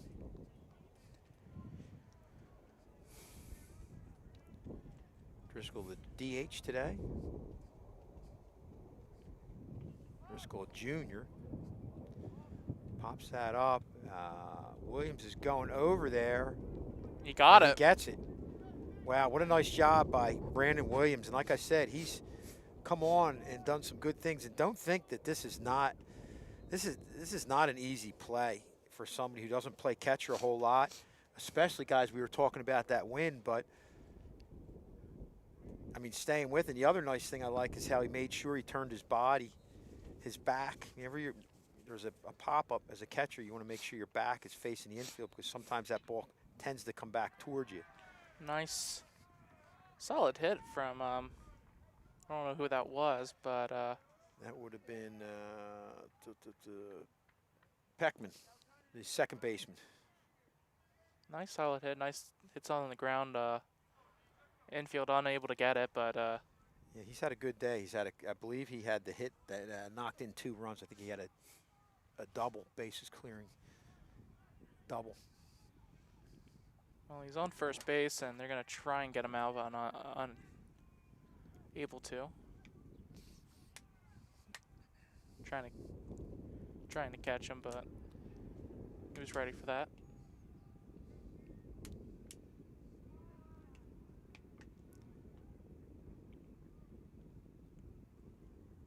And Beebe,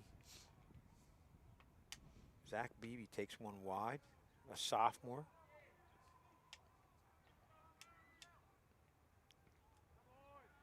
Another one away. Morella really trying to work the outside part of the plate.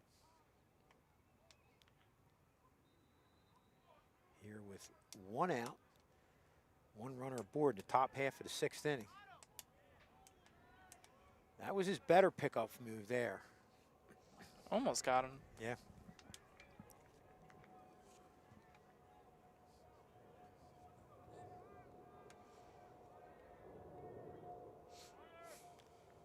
With the pitch and runners, he's going, and he's going to be in second with a stolen base.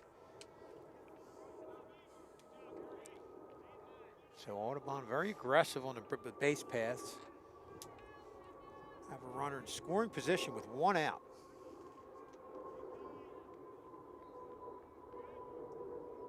Here's the pitch from Morel, way high and away.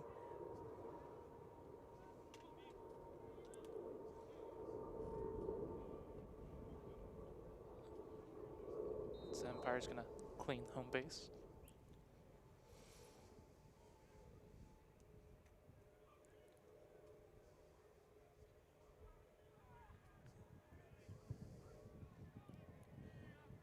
Pitch from Morel, high and away.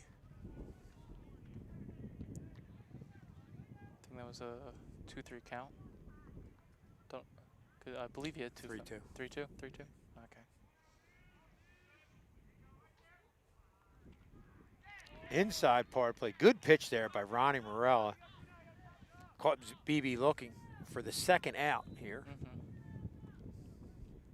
But seemed to be that pitch to be a lot faster too, not to mention. Yeah, well, yeah, that's a good point, John. He had the breaking balls at the outside part of the plate. Then went with that fastball inside, and the fastball always looks faster when you previously have a lot of the breaking balls. It's going to hit the outside part of the plate. Looks like that backdoor breaking ball from Morella.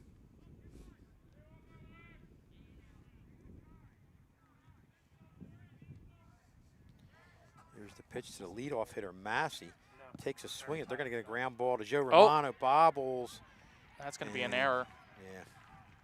Yeah, not going to be able to get that one. And I was about to say that kind of reminds me of the Phillies game, I believe, last night.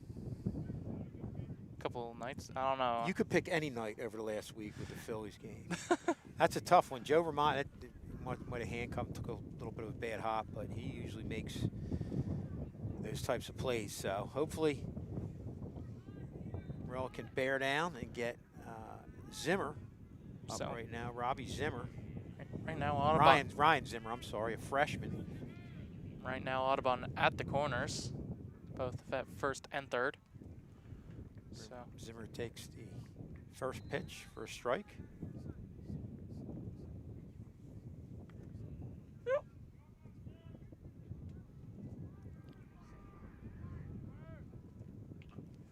And reaches out, pops this one up. Williams gives chase, but he's not able to get that one.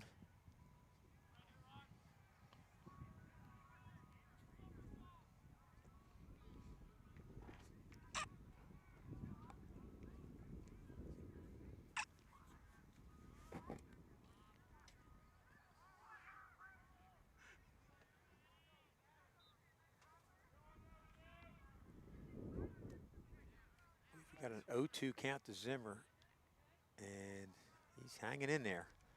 Probably caught a little more of the plate than they would have liked on that one.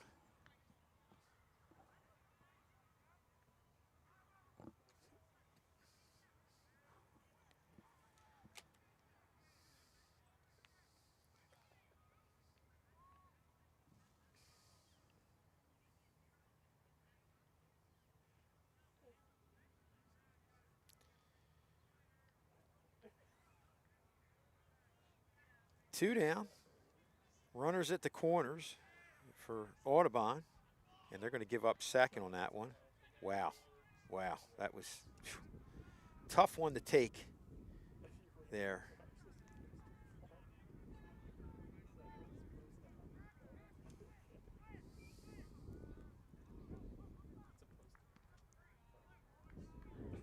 A little more off the plate. 2-2 the count to Zimmer.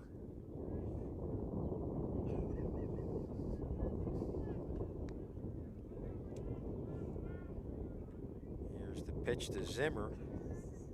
Swings, gets the ground ball. And just like that, Sterling is out of the inning. So we're going to go to the bottom half of the sixth inning. Good job by Ronnie Morel fielding his position.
and We're going to come into this at the bottom of the 6th right now. Sterling, we're still tied right now with Audubon 3-3.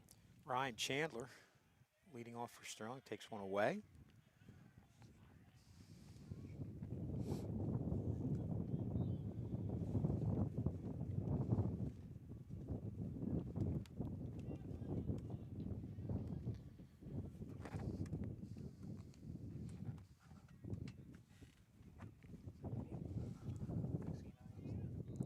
There's the pitch. Got the outside part of the plate.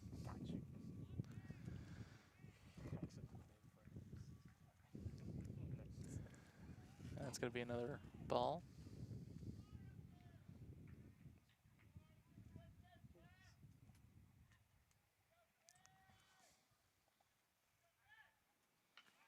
Oh, gets contact and ball to first.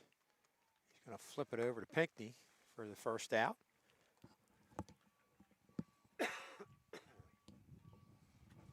Great day for baseball though out here. We said the wind whipped up a little bit, but now it's not too bad. And yeah, it's just an awesome afternoon out here. And I know we always bring this up, but it's in the different games. It's great just being here, considering what had happened last year, and being in situations where you never know what can happen with the whole COVID thing. So it's great that we're as far into the season as we are. Oh, that's a ground ball, base hit. For Jordan Serrano. So that's good job there by Jordan Serrano. And for Sterling, it's good having a kid like Serrano with Serrano's speed on first base here with one out, and Christian Valeriano up and right top of the order right behind him. And right now, and I know this is a long shot here, but you gotta get a good karma here. If Sterling gets at least one run, it's going to be all pressure on Audubon just to tie it up and to go into extra innings. Well, actually no, and then have to stop Sterling too. Not to mention at the bottom of the 7th. So right now, having this runner advantage, which almost Sterling lost, kind of goes into Audubon's head. Yeah, we'll see how they handle it. Especially, you don't know how Pinckney's going to handle it coming in this game to relieve Cologne, who did a good job through 6 innings, or 5 innings. I'm sorry, 5 full, or 5 1/3. Is probably the better. But there we see it. It gives ball gets by the catcher, and just like that, Sterling's got a runner in scoring position with one out.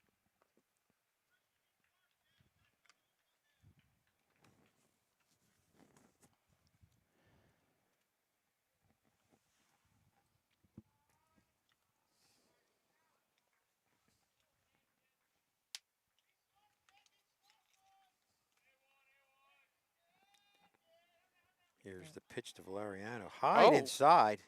I think ball 4. Oh, no, I thought it hit him. Nah, that was ball 4. Ball 4? Yep. Forgot about the other 3 balls. Now, this is a good situation for Sterling with the leadoff hitter, Joe Romano, who I believe is 3 for 3 in this game.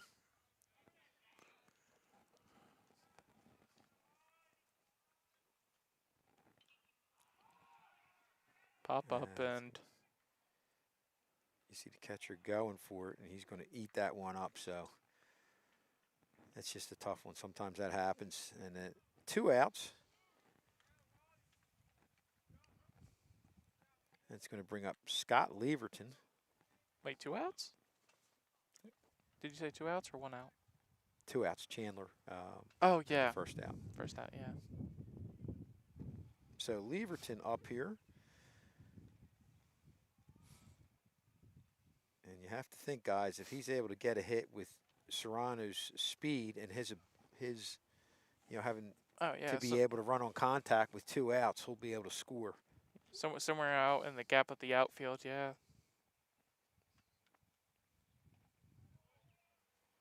Boy, that's a nice pitch by Pinckney. Just that breaking ball going away. Pinckney is right now doing quite a good job doing the mending bit of this High and baseball away. game. 2-1. The count.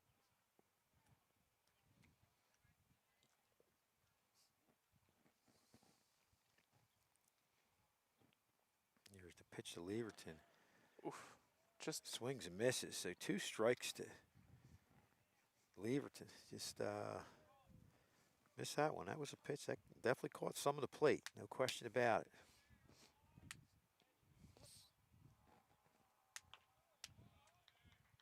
High for a ball.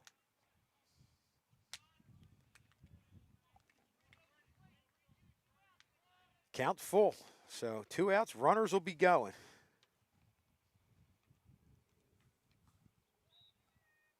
oh. I think Ball 4. either way, it's still Good going to be looking- ball. yeah. But I thought it looked like it hit him.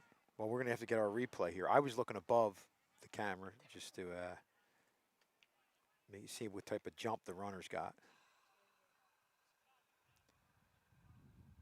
We'll get our replay man, jack of all trades, Andrew Kane here. Here we go. Oh, got to go back a little further, Andrew.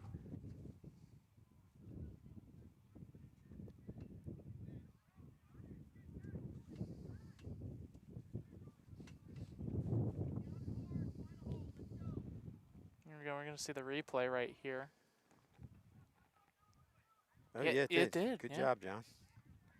Yeah, I looked up. I was more focusing on the runners. Here we go. Take a little bit of a slower view of this. And yeah, it looks like it hits them in the back of the head first, and then. But it was odd because the catcher caught the ball. Yeah. That's why you weren't really sure in fast motion. But Ground the hit. ground ball gets it over to first, and Audubon gets out of the inning. So Sterling threatening, but Audubon comes away with it with Sterling leaving the bases loaded. So we're going to go to the top of the 7th inning with the game tied at 3.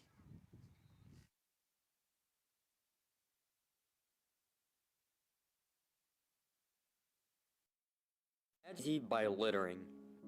It couldn't be me. Littering has many consequences that you might not even be aware of. It kills over 100,000 mammals each year. It degrades into our environment. It can cause us to live over a big pile of trash.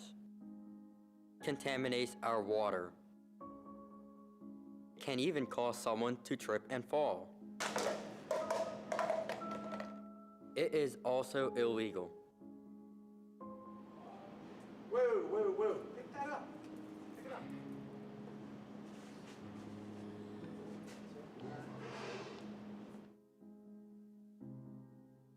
So please, take the extra time to help keep our planet clean by not littering. Throw your trash in a trash can.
So we are back here to start the top of the 7th inning with Isaiah Pinckney leading off, and he got in some trouble, John, but was able to get out of it unscathed, and the score still remains 3-3. And Pinckney is a guy you got to watch how you pitch. Like we said, he leads the team with 4 home runs, so got a lot of pop in his bat. So I think we got a new pitcher. New pitcher, Christian Valeriano, in here. It's gonna on for Ronnie Morello. About to say, I think he's gonna try to finish this one, not make just do a quick 3 outs, or at least try to. And there's a line drive, or I'm sorry, ground ball to third base. Able to get Hopper. Yeah, it gets there. That's the one thing. If you focus on, you're focusing on the monitor, it's in close. It's sometimes tough to tell. If game speed. Yeah.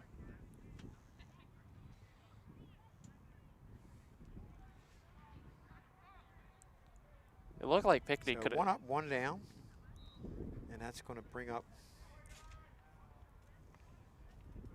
John Perosi, the junior, batting .463.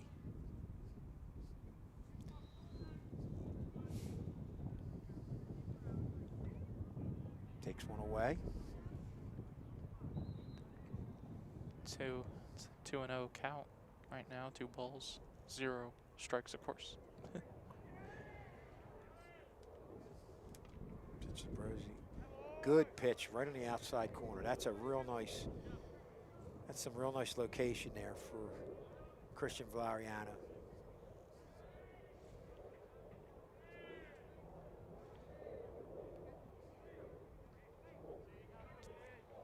Just inside, boy. 3-1.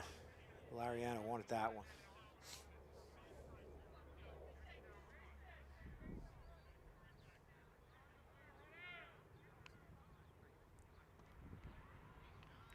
Swings at that. That looked like that he could have. Yeah, that was ball 4. I mean, I know some pitches have been called strikes low and away, but and especially on a 3-1 count, you should let that one go. Good job by Valeriano coming back in that at bat. He was down 3-1, 3-1. Yeah. To Perosi, and came back with some couple of real nice pitches on the outer part of the plate, especially that last one. That was your good pitcher's pitch right there, and it was against the hitter in Perosi, who's hitting .463 on the season. Nice strike right there. Yeah, again, good location, down low and away. Right now he's pitching good to close out this 7th inning.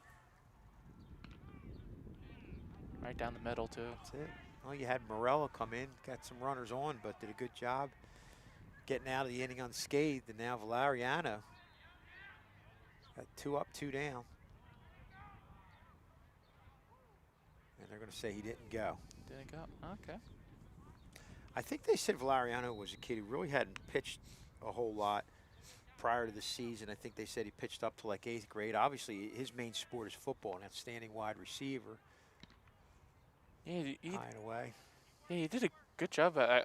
He's a freshman, isn't he? No, he's a junior. Junior? Oh, wow.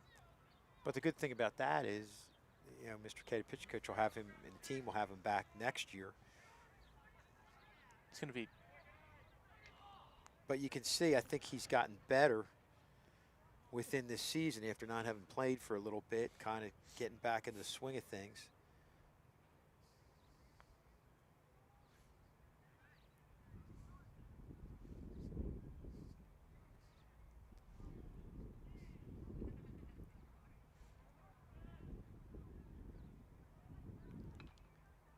Check swing foul.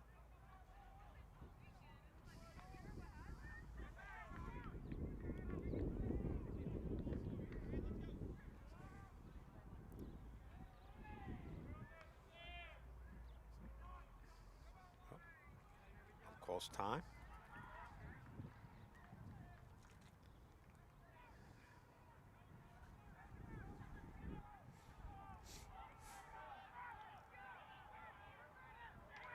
The pitch, fist it. Kind of lost track of where it was at, but that's just going to go foul. Smart.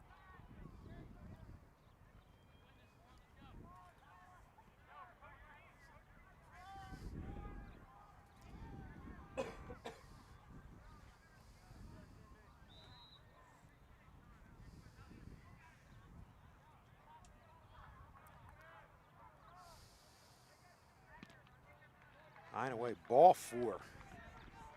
That's something you really want to see right there.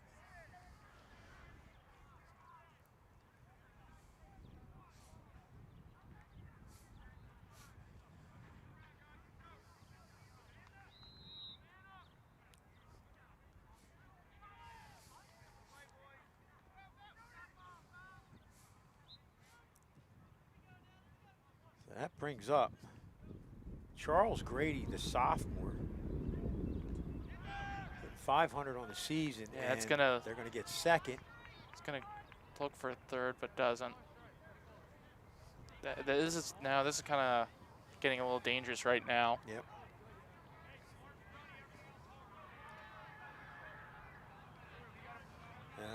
Now's the time you just got to bear down. You have the 2 outs. Yep.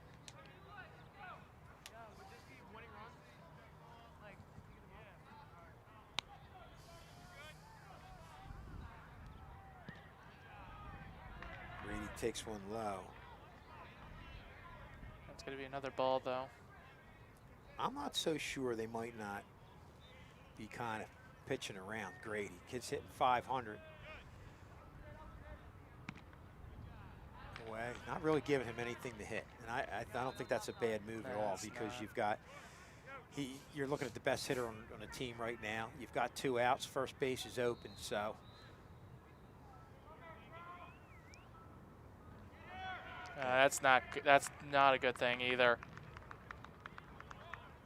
That's definitely something you didn't want. No. And he gets second. Oh, wow.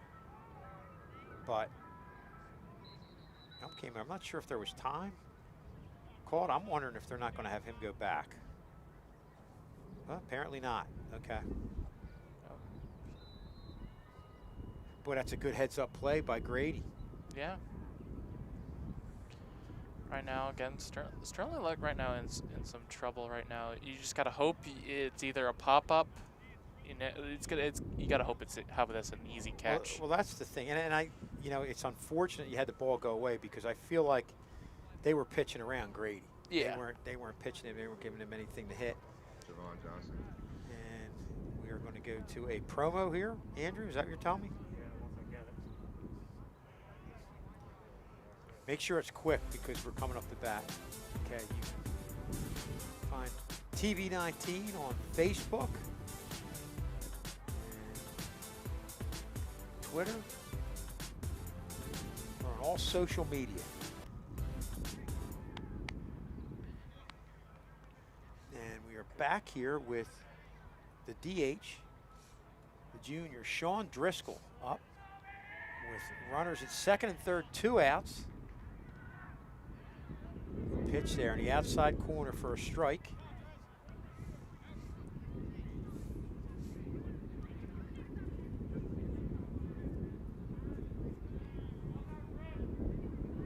And fly ball to center field. Serrano's there. He's going to grab it, and Sterling's out of it. So runners on, but they did the job. They were able to get out of it. Kudos to, in the last 2 innings, Valeriano. And Ronnie Morello picking up for Ryan Chandler, who did a nice job himself. So we're going to go to the bottom of the 7th, game tied 3-3.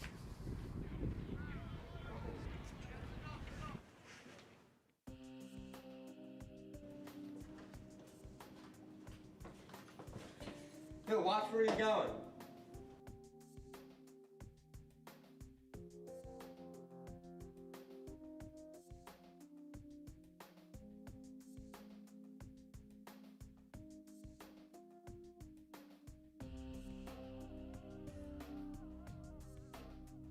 We've been talking, and I don't think we want you sitting anymore. We've been friends for like ever. Why do you want me to go? I think you should just leave.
And we're back here to start off the bottom half of the 7th inning with the game tied at 3. And Sean Kozineski is going to lead things off.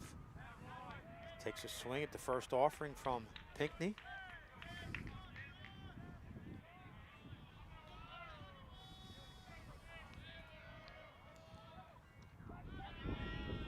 Takes second pitch for a ball, 1-1, Sean Kozineski.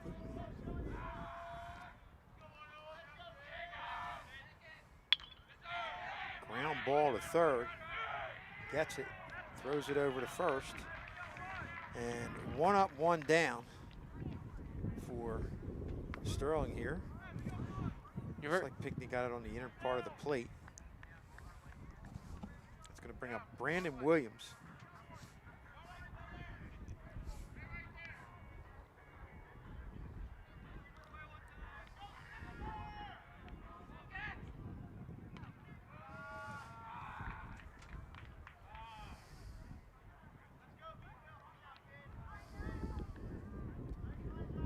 Takes one high and inside.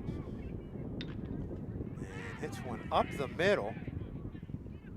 Nope. Held up, and they're going to, that's going to go by him, but they're not, he's not going to get, he is going to get second. Oh, wow. That's a good job by Brandon Williams hustling that one out. Hit it hard, too, right off the pitcher's leg. And the infielder had to hurry on that one. And like we said before, John, whenever you're hurrying, you're not setting your feet, you're likely to get a bad throw off. And Williams at second base. The winning run is at second base with Jeremiah Thompson up to bat with 1 out.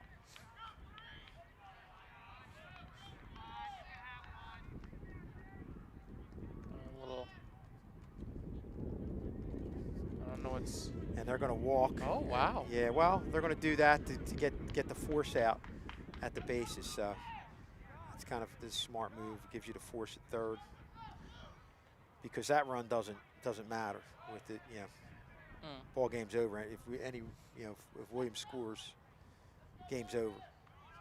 So 1 out.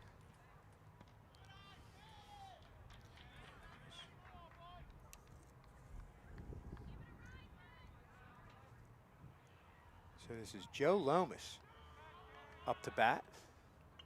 And takes a swing at it.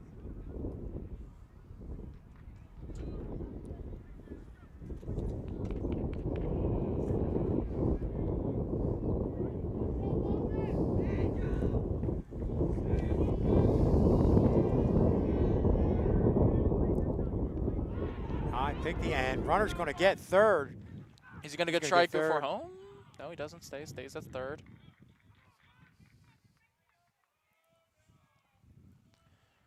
So runners now at third and second. Yeah, Pinckney really missed his spot on that one. That just really makes it tough for a catcher.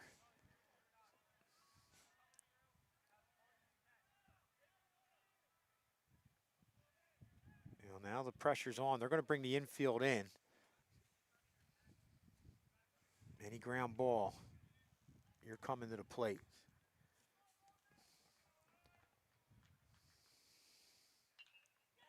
Line drive, base hit. That's going to be it. And Sterling's going to win it on a walk-off single by Joe Lomas. Coming in there, doing the job, and they're rushing over there to first base. What a big win for the Sterling Knights. Great job there by Joey Lomas.